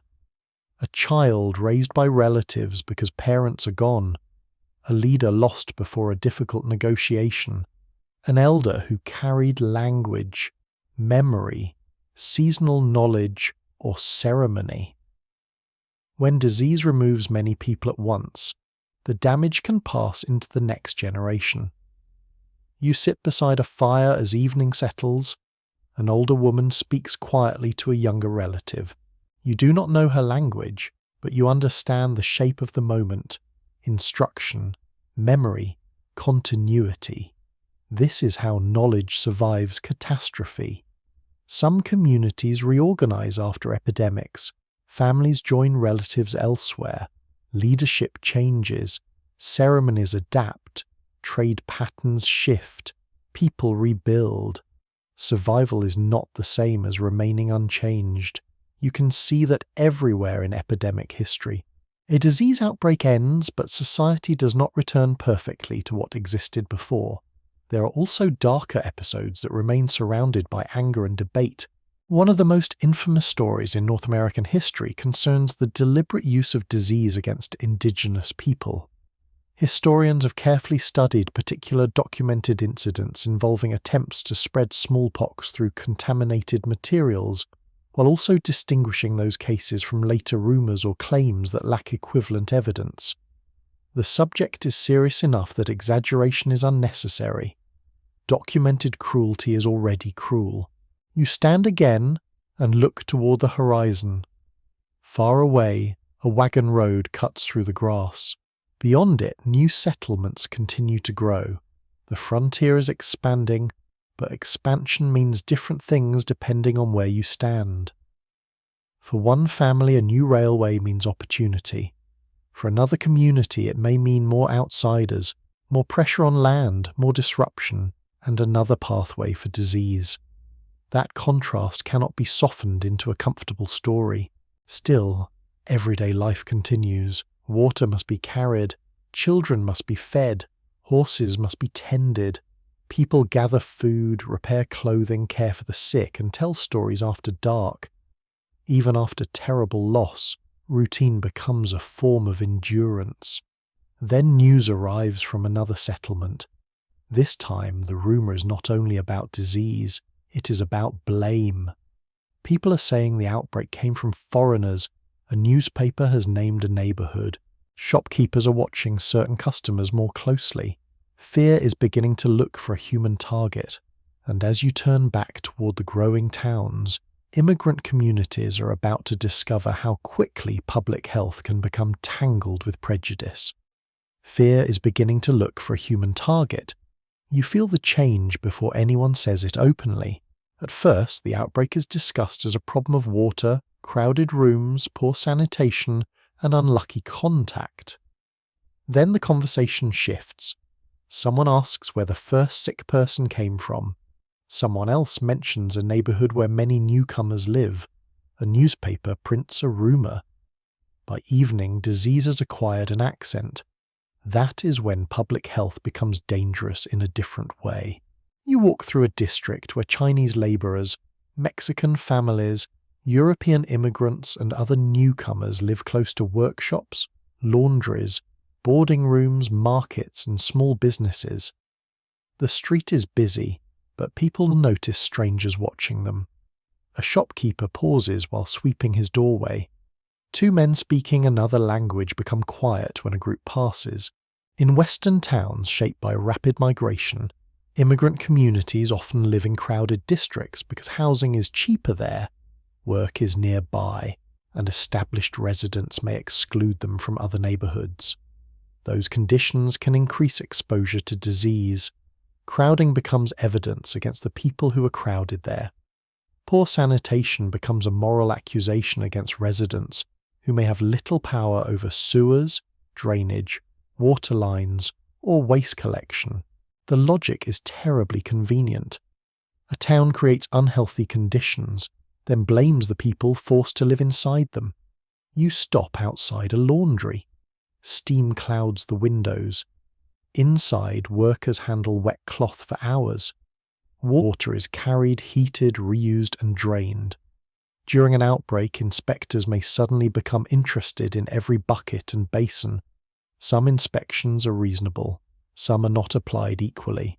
Disease control can involve genuine attempts to identify contaminated water, isolate sick people, clean crowded buildings, and improve sanitation. Yet prejudice can decide which neighborhoods are searched first, which businesses are closed, and whose movements are treated as suspicious.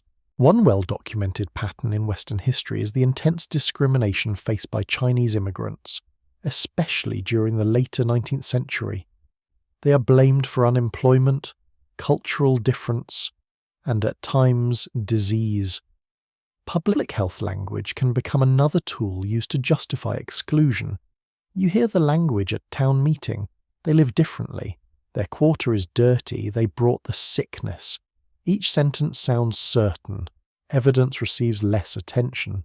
A doctor points out that sick people have appeared across several neighborhoods. Nobody applauds him. Fear does not always appreciate complexity. Mexican communities can face similar suspicion in border regions and growing Western towns.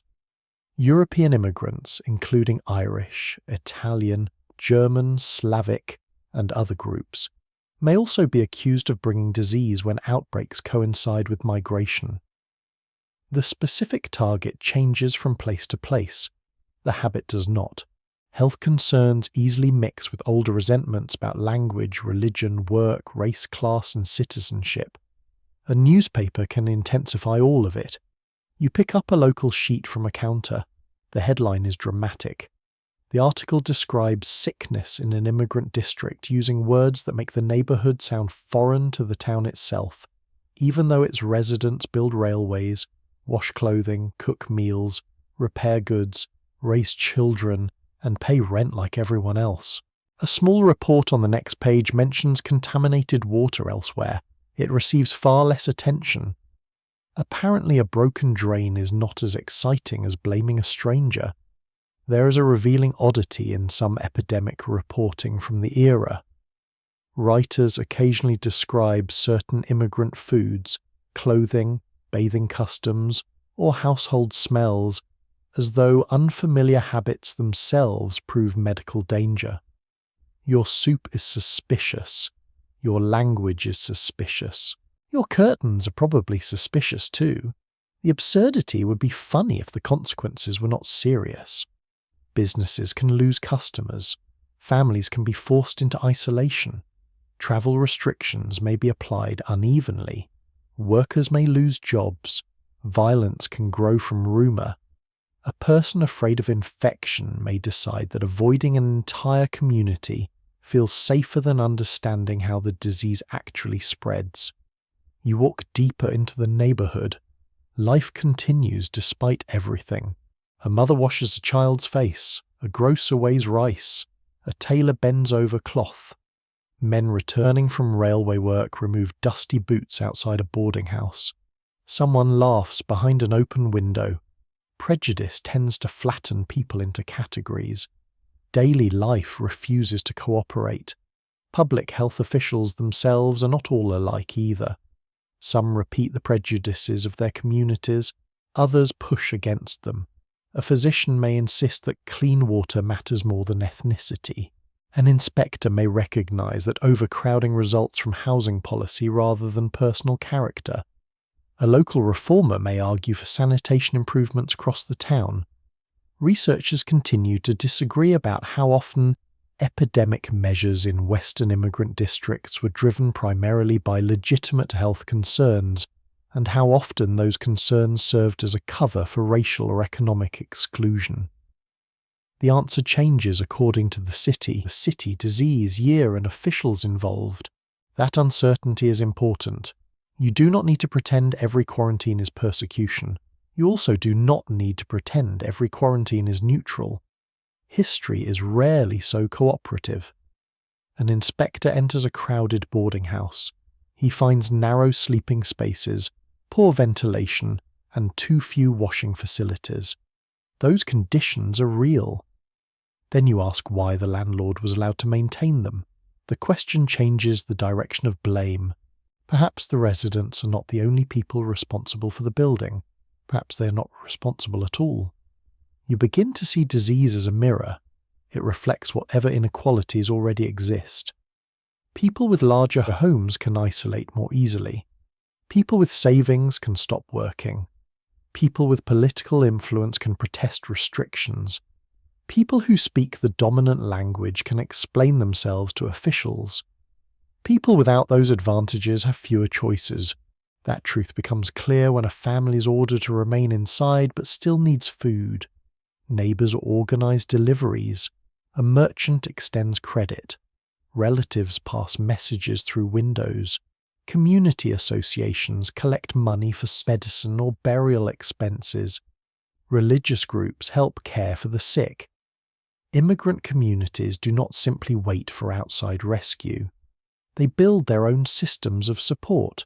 In Chinese districts, family associations and community organizations may help members navigate illness and conflict with authorities.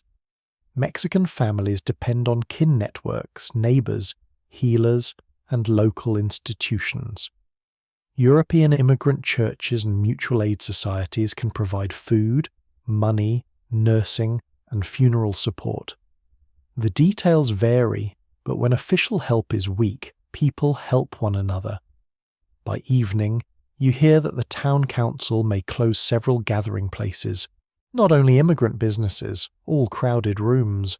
The decision comes after cases appear in wealthier streets where nobody can comfortably blame newcomers anymore. Funny how quickly sanitation becomes a universal concern once the mayor's neighbour develops a fever. The mood shifts, not completely. Prejudice does not vanish, because evidence becomes inconvenient. But attention turns toward the places where people gather. Saloons, churches, dance halls, funerals, public meetings, rooms that usually hold music, prayer, laughter, gossip, and argument. The social heart of the town is next, and soon even the loudest places in the West are going to become very quiet, and soon Even the loudest places in the West are going to become very quiet. You notice it first at the saloon. Normally, the room spills noise into the street before you even reach the door. Piano music, laughter, boots scraping across floorboards, glasses knocking against tables, someone losing money with remarkable confidence. Tonight, the doors stand open, but the room is nearly empty. A bartender wipes the same section of counter for several minutes. Two men sit far apart with untouched drinks. The piano lid is closed. It is astonishing how large a saloon feels when nobody's arguing in it. Public gathering places become uncomfortable during an outbreak because every crowded room creates opportunities for infection. Saloons are especially obvious targets. People sit close together. They share cards, dice, glasses, tobacco, and conversation. Travellers arrive from distant places. Railway workers, miners, cattle hands, merchants, and local residents mix freely. Everything that makes the saloon socially useful also makes it epidemiologically inconvenient. They spread tables apart. They encourage customers not to linger. They insist everyone feels perfectly healthy. Then someone coughs. The room empties rather efficiently. Churches face a different problem. You walk past one on Sunday morning expecting to hear hymns. Instead, only the bell sounds. The door remains closed. For many frontier families, church is not merely a place of worship. It is where news is exchanged, marriages are announced, funerals are held, charity is organized, friendships are maintained, and newcomers become part of the community. Closing the church therefore removes one of the town's central meeting places. Some ministers support the decision, others resist. You picture rows of people beneath a pale sky, hats lifted in prayer while wind moves across the grass. It may feel less formal, it may also feel safer. The historical record shows that churches, schools, theatres, dance halls, and other gathering places were periodically closed during serious outbreaks in American communities. If fewer people gathered closely, fewer opportunities existed for disease to pass between them. That sounds simple. Living through it is not. A dance is cancelled, then another. The hotel postpones a supper. A lodge meeting disappears from the calendar. A travelling performer arrives and discovers there is no audience. Even weddings become smaller. The entire social machinery of the town begins to slow. You realise how much ordinary life depends on people being willing to stand near one another. A dance hall makes this particularly obvious. On a normal evening, fiddle music fills the room. Dresses brush against coats. Boots strike the floor in rhythm. Couples turn, separate, and meet again. During an outbreak, that same scene looks suspiciously efficient from the disease's point of view. So the hall goes dark. The musicians stay home. Someone jokes that this may be the first time public health has defeated both fever and bad dancing in the same week. Not all changes are humorous. Funerals become one of the most painful difficulties. When someone dies, people want to gather. They want to sit with the family. They want to shake hands, embrace, pray, eat together, and tell stories. An outbreak may make all of those gestures dangerous. Funeral attendance can be limited. Services may be shortened. Burials may happen quickly. Families sometimes postpone larger memorial gatherings until the immediate danger passes. Grief loses its usual shape. You stand at the edge of a cemetery with only a handful of people nearby. The wind moves through dry grass. There is no crowded procession, no long line of neighbours, no table afterward covered with food. The family looks painfully alone. Yet the absence of people does not mean the absence of care. Food appears at the house later. Notes arrive. Neighbours leave flowers, bread, or small gifts at the door. A community learns to express sympathy without filling the same room. One unusual detail appears in some towns where bells, flags, notices, or other public signals are used to communicate sickness, death, or restrictions. A church bell might carry meaning far beyond worship. Its pattern can tell residents that something has happened before anyone reads a newspaper. Sound becomes public information. Then, during the worst weeks, even those sounds may become familiar. A bell rings. People pause. Nobody asks immediately. They already suspect. The silence that follows can feel heavier than the bell itself. There is still debate among social historians about whether temporary closures damage community morale more than they protected it in particular local outbreaks, especially where rules were inconsistent or poorly explained. Much depends on timing, disease, enforcement, and whether residents trusted the people issuing orders. Trust matters almost as much as the rule. If a respected physician explains why a gathering is dangerous, people may cooperate. If an unpopular official announces the same restriction while allowing his friends to ignore it, resentment grows quickly. The town notices hypocrisy. Frontier residents are not famous for quietly accepting it. Business owners worry about income. Ministers worry about spiritual isolation. Families worry about loneliness. Young people worry that there may never be another dance, which is perhaps the most youthful concern imaginable. Then, slowly, people invent alternatives. Conversations happen across fences. Families visit from porches without entering. Children wave from windows. Small groups meet outdoors. A fiddler plays one evening from the steps of a boarding house, while listeners remain scattered along the street. You stop to listen. The tune is soft, nobody dances. Still, windows open, faces appear. For a few minutes the town feels connected again. This may be the strangest thing about social life during an outbreak. People are asked to separate, yet they spend enormous effort proving they still belong to one another. You see it at the church. The building remains closed, but baskets of food are organised from its doorway. You see it at the saloon. The bartender sends soup to a sick regular who has not appeared in days. You see it at the funeral home. The undertaker works quietly while neighbours help the family with chores. Institutions become useful in ways that have little to do with their normal purpose. The outbreak teaches everyone what these places actually provide. The saloon offers companionship.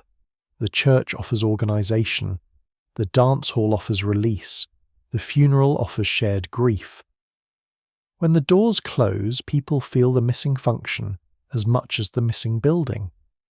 Weeks pass. The number of new cases begins to fall. A few businesses reopen cautiously. The church announces a small service.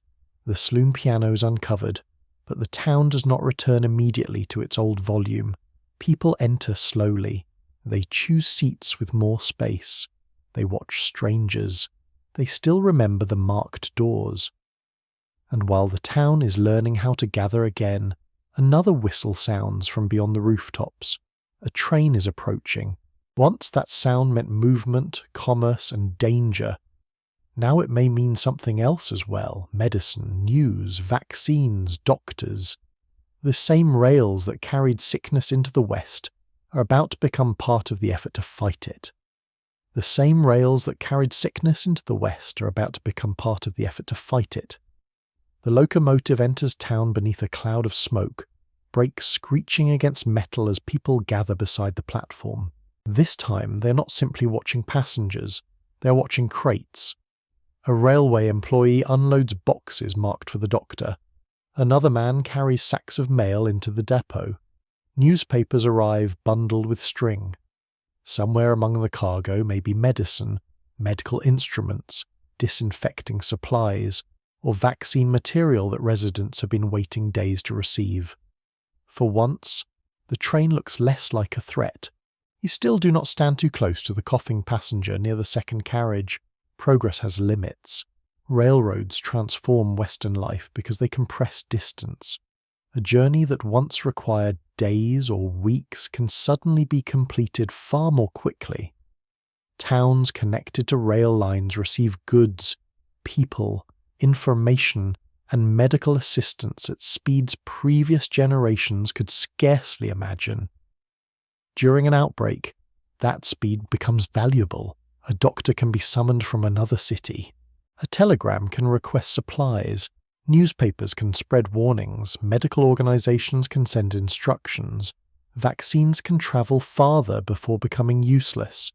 The railroad becomes part transportation system, part communication network, and part emergency supply line.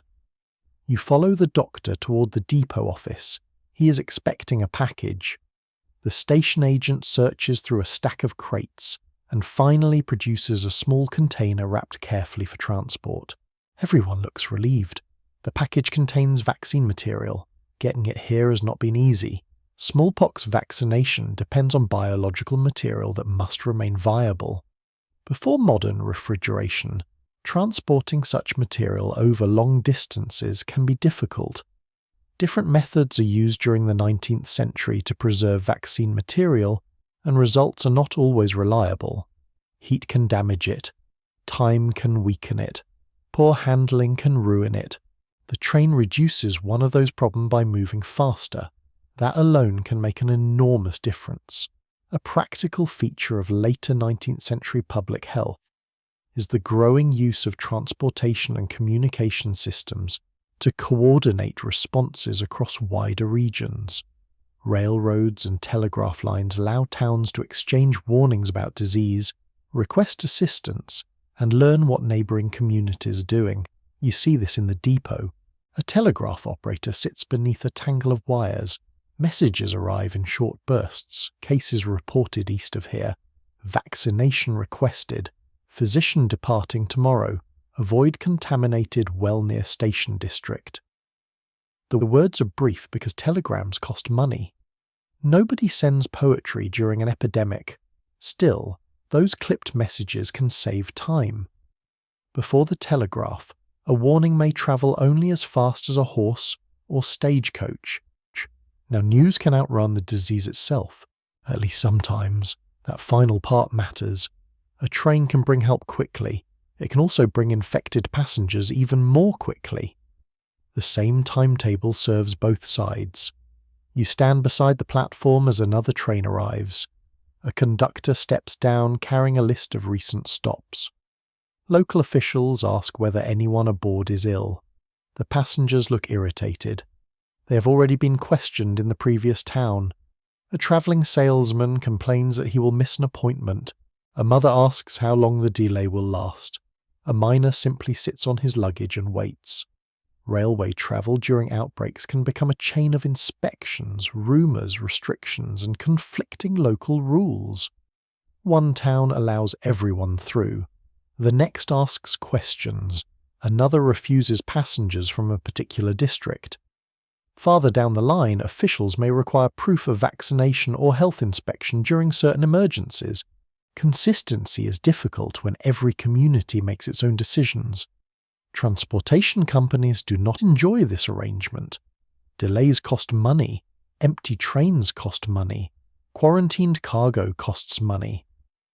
Naturally, the disease has once again failed to consider business efficiency.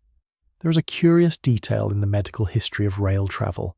Special railway cars are sometimes adapted for medical purposes, particularly in military or industrial contexts. Rail lines can transport injured or sick people toward larger hospitals, turning the train itself into a moving extension of medical care. You imagine lying on a narrow cot while the carriage rocks through the night. It would not be comfortable. It might still be better than remaining in a remote camp with no doctor. For isolated Western communities, access to a rail connection can mean access to an entirely different level of medicine. A serious patient might be taken to a larger town. A specialist might arrive from elsewhere. Supplies that once seemed impossible to obtain can appear within days. Railways do not eliminate distance, they make distance negotiable. The newspaper bundle is opened next. Several residents gather around copies fresh from another city. Reports describe outbreaks elsewhere. There are notices about sanitation. Instructions recommend avoiding contaminated water. A physician writes about vaccination. Another article gives advice that contradicts nearly all of it. Apparently, improved transportation does not guarantee improved certainty. Information spreads faster. Confusion happily boards the same train. Researchers continue to examine how much rail connections improve survival during particular Western outbreaks, because the effect is complicated. Better transportation can deliver medical help and supplies, yet increased mobility can also introduce disease more frequently. A connected town may be better prepared. It may also be exposed more often. Both things can be true at once. You see the contradiction clearly from the platform. A crate of medicine goes into town. A sick passenger steps off behind it. There is almost something theatrical about the timing. The doctor takes the medical package and returns to his office. A railway worker posts a warning near the ticket window. Passengers from one affected district are asked to report symptoms. The station agent opens windows in the waiting room. Benches are wiped down. People are encouraged not to crowd together. These actions are simple. Together, they show how the town is beginning to think differently.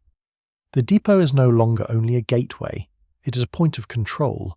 Transportation creates risk, so transportation must become part of prevention. This idea expands as public health becomes more organized. Rail companies communicate with officials. Doctors share reports across towns. Telegraph messages spread warnings before trains arrive. Communities learn that an outbreak in one place may soon become their problem too. The West is becoming interconnected enough that no town can pretend to exist alone. You walk home carrying a newspaper. Behind you, the locomotive whistles and begins pulling away. Its wheels beat out a steady rhythm as the train disappears into the distance. For a moment you think about everything those rails have carried. Families, soldiers, miners, cattle buyers, mail, medicine, vaccines, and disease. Technology has not chosen a side. People must decide how to use it. By evening, the newspaper in your hand has already become part of the outbreak response. Neighbours borrow it. The doctor reads one article aloud. The storekeeper studies another. Soon, everyone is arguing about what the paper says. Which brings you to the next problem. The town finally has more information than ever before. Now it must decide what information to believe. Now the town finally has more information than ever before. Unfortunately, information is not the same thing as certainty. You unfold the newspaper at the kitchen table and discover 3 versions of the same outbreak. One article says the danger is severe. Another says officials are exaggerating. A notice near the back insists that a certain tonic has protected thousands of families and is available today at the drugstore. You stare at the page. Apparently, public health and advertising have become roommates. Newspapers are among the most important ways Western communities learn about disease. They print death notices, reports from neighbouring towns, statements from physicians, quarantine orders, sanitation advice, and letters from frightened readers. They also print rumour. A correspondent may hear that 20 people are sick and report 50. A dramatic headline sells papers. A frightened editor may publish a claim before anyone verifies it. By supper, the town is repeating it. A familiar reality of 19th century epidemic life is that newspapers can spread useful warnings faster than word of mouth alone. But they can also magnify panic, prejudice, and bad medical advice. You read slowly. The first column recommends boiling suspicious water. That sounds sensible. The second warns residents to avoid crowded rooms. Also sensible. Then you reach a paragraph suggesting that carrying a scented cloth near the face may prevent illness. You lower the paper. The cloth, you suspect, has an excellent publicist. Editors often reprint material from other newspapers, allowing advice and rumour to travel hundreds of miles. A cure begins as a claim in one place. Another paper copies it. A third prints it because 2 papers have already mentioned it. Soon, repetition starts to look like proof. The technology changes. Human confidence does not. At the general store, men gather around a fresh edition. One reads aloud. The paper reports several new cases near the railway district. A shopkeeper asks whether the train should be stopped. Another man says the report is already 2 days old. Someone insists his cousin spoke to a conductor who said the whole district is dying. The cousin is not present, neither is the conductor. Yet the story improves with every sentence. Across the room, a woman quietly copies the printed instructions about cleaning water containers. This is the other side of the newspaper. Useful advice can enter homes quickly. Readers learn which wells have been closed. They hear where vaccination is available. They discover whether schools will reopen. They receive instructions about reporting symptoms or obtaining supplies. The paper becomes a public bulletin board large enough to reach nearly every household that can read it, or knows someone who can. Even those who cannot read may hear articles spoken aloud in stores, saloons, churches, or kitchens. Sometimes the newspaper becomes almost intimate. Death notices list familiar names. A paragraph mentions a child you saw at school. A business advertisement disappears because the owner is ill. A funeral notice gives a time, then adds that attendance will be limited. The outbreak moves from numbers into people you recognize. You stop reading. The room seems quieter. This is why newspapers can intensify fear even when every fact is accurate.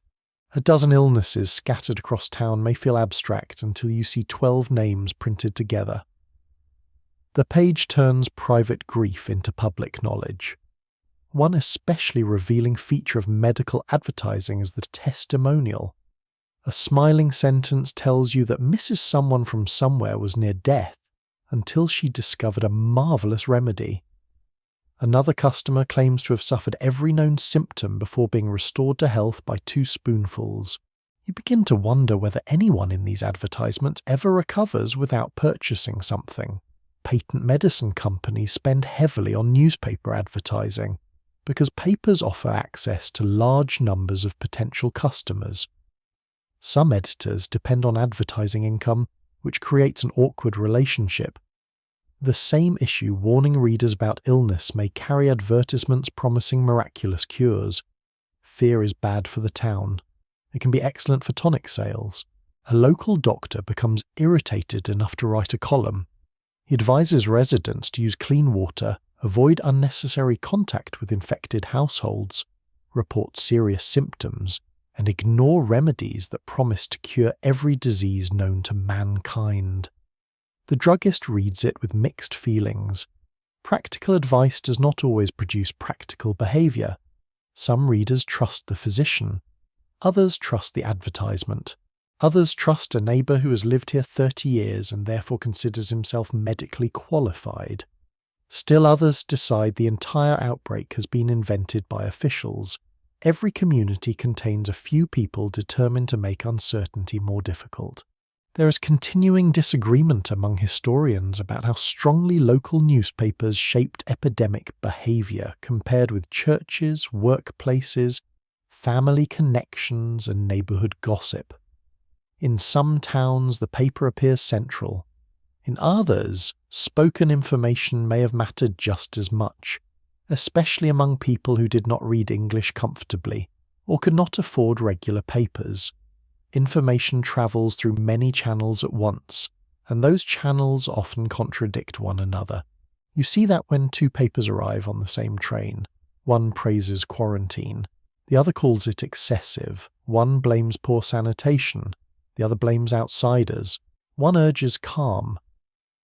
The headline above that advice uses letters large enough to frighten a horse. You fold both papers.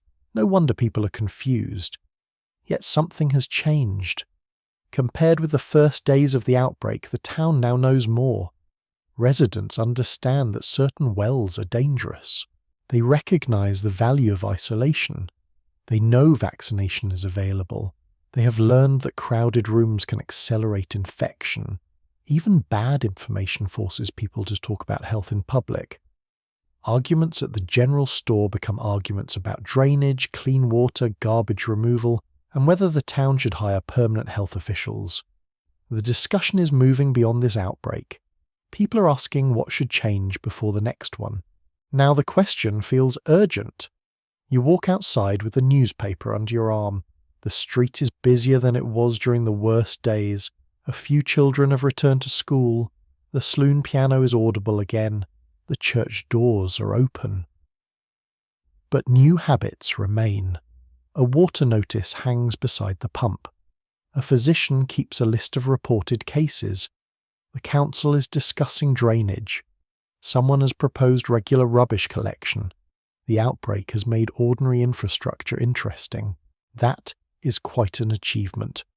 Nothing makes a sewer seem exciting like remembering life without one. As evening settles, you pass the town office. Inside, several men sit around a table covered with papers. There are maps of wells, list of households, expense records, notes from doctors. Someone is drafting rules for waste removal. Someone else is discussing money for a cleaner water supply.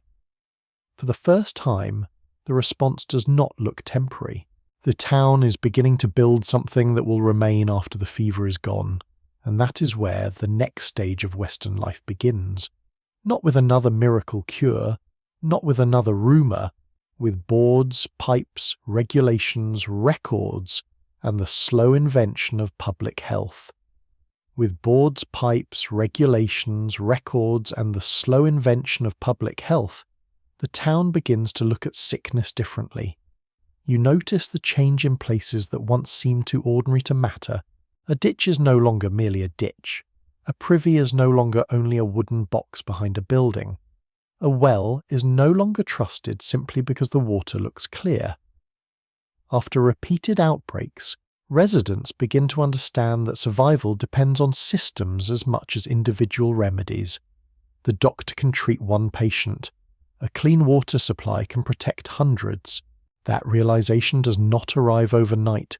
It grows through argument, expense, failure, and memory. Each epidemic leaves behind lessons, though towns do not always learn them immediately. You stand in the council room while officials discuss a new water project.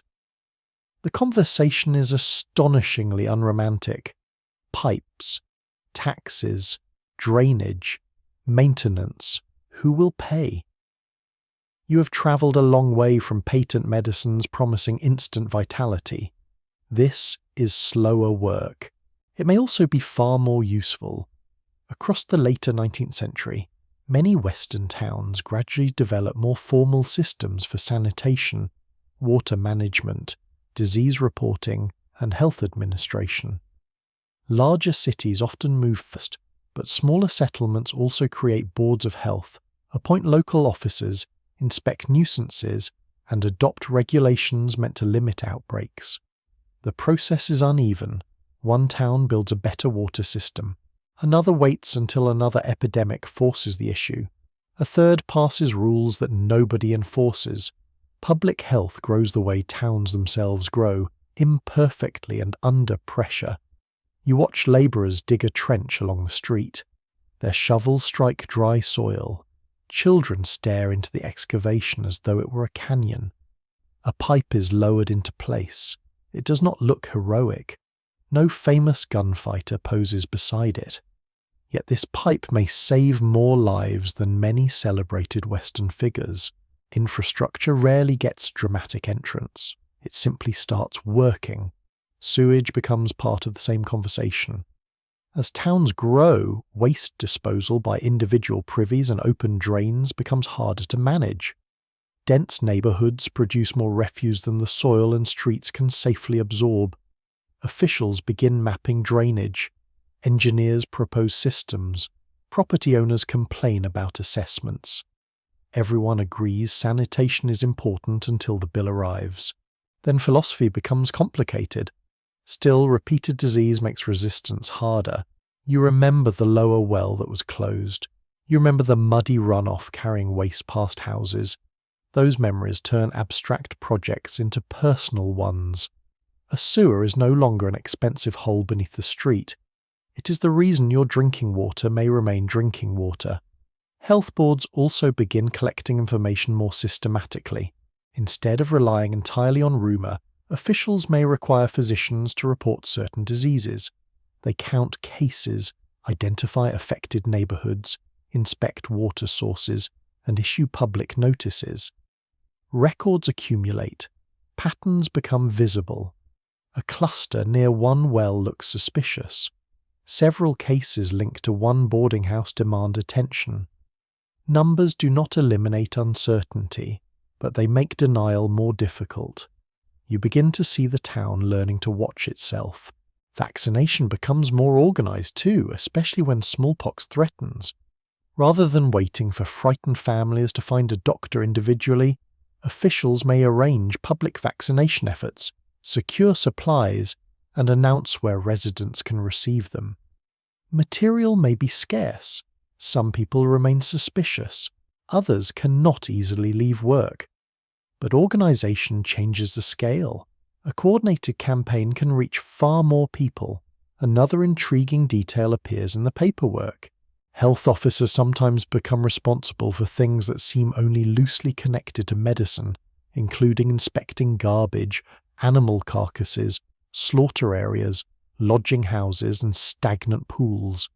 You imagine applying for a respectable civic position and discovering that your afternoon now involves arguing about a dead mule behind a stable. Public service contains surprises.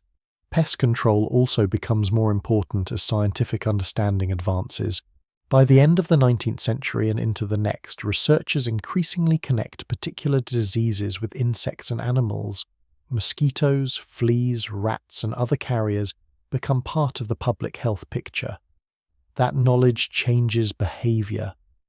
Standing water looks different once mosquitoes are understood as more than irritating background noise.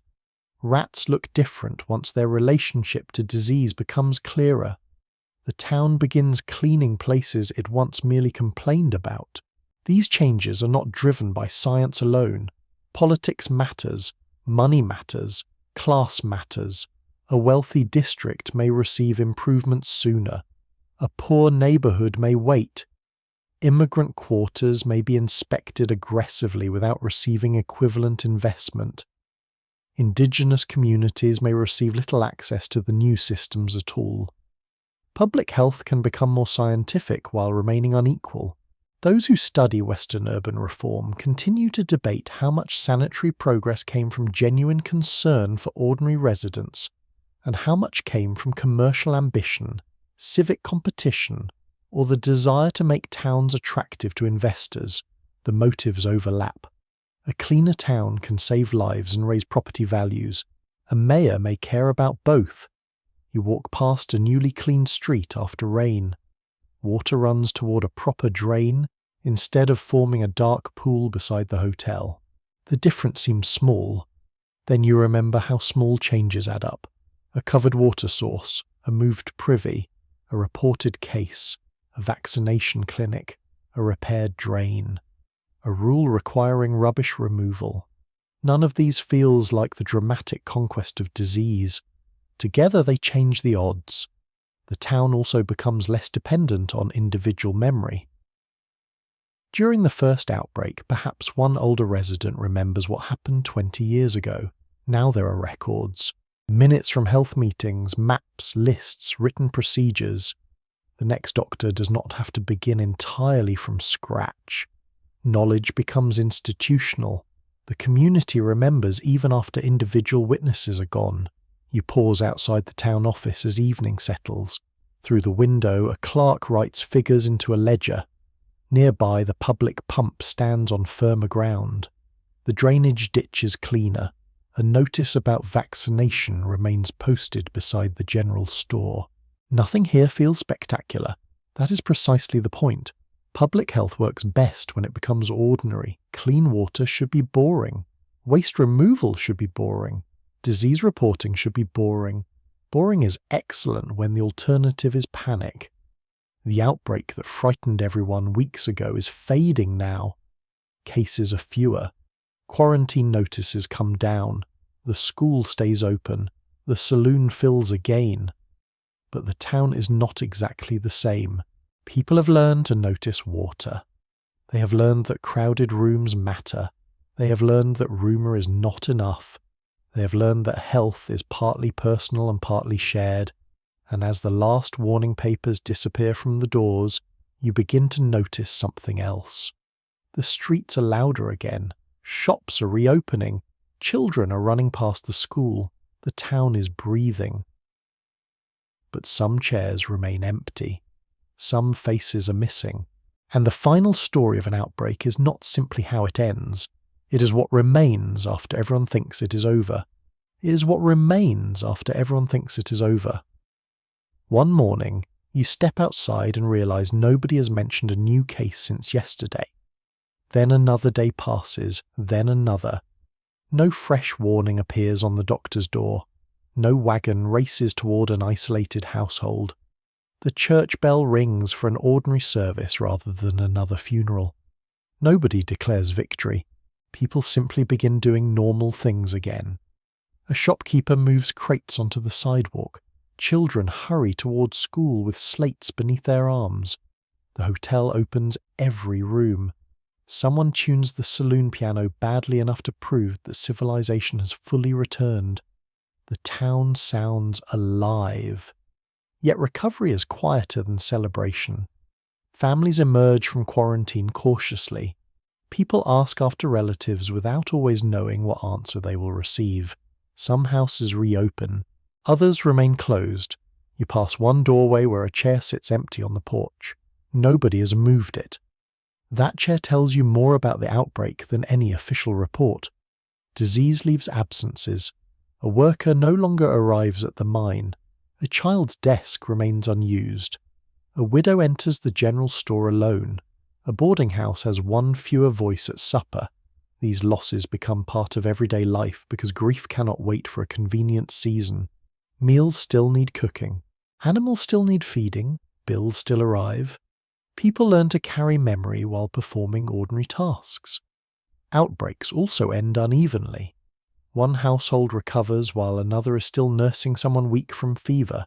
A business reopens before its owner feels ready. A doctor who has slept badly for weeks continues making calls because illness has not vanished completely. Even survivors may need time to regain strength. You see them walking slowly in the afternoon. A man pauses halfway across the street to catch his breath.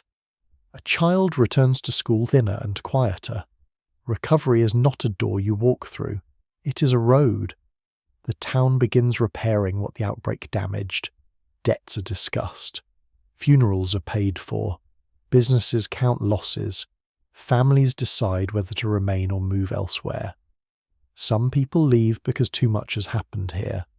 Others stay because leaving would mean abandoning the community that carried them through it. One recurring feature of 19th century epidemic aftermaths is that communities often preserve at least some emergency practices after immediate danger fades.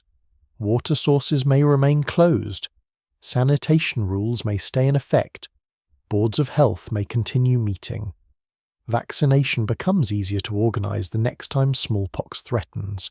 Fear slowly turns into policy. Not always. Human memory is selective. As months pass, some residents decide everyone overreacted. People return to old habits. A man who once boiled every cup of water begins drinking directly from the pump. Nothing bad happens for several weeks, so he announces that all precautions were unnecessary. You admire the confidence, preferably from a safe distance. Still, imperfect memory can change behavior. Parents become quicker to notice fever. Storekeepers listen more carefully when reports arrive from neighbouring towns. Officials pay attention when a well begins smelling strange. The next outbreak is no longer unimaginable. The town has seen one. There are small traditions of remembrance too. A church records names in a ledger. Families preserve letters. A cemetery gains a row of graves carrying dates clustered within the same few weeks. Years later, someone walking among those stones will notice the pattern. The dates tell the story. Occasionally an outbreak becomes part of local folklore.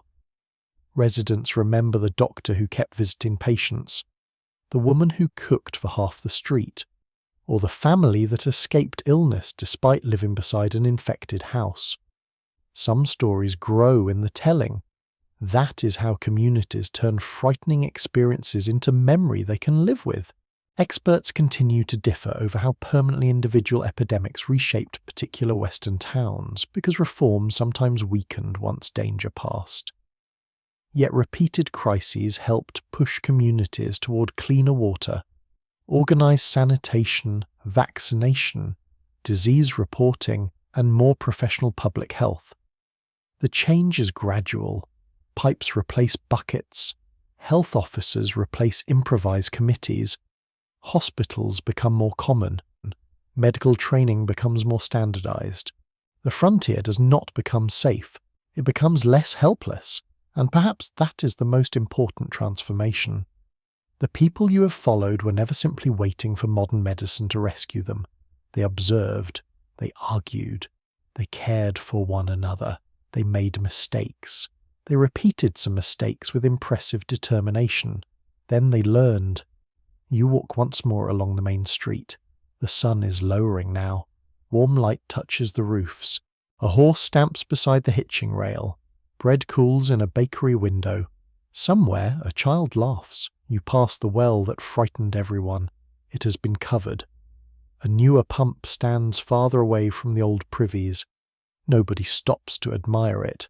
That may be the finest compliment public health can receive. You continue toward the edge of town as evening settles over the prairie. Behind you, lamps appear one by one in windows. The outbreak is becoming history, not forgotten, just absorbed. And now there's nothing left for you to do except let the town drift farther away. The street softens in the fading light. Voices become quieter.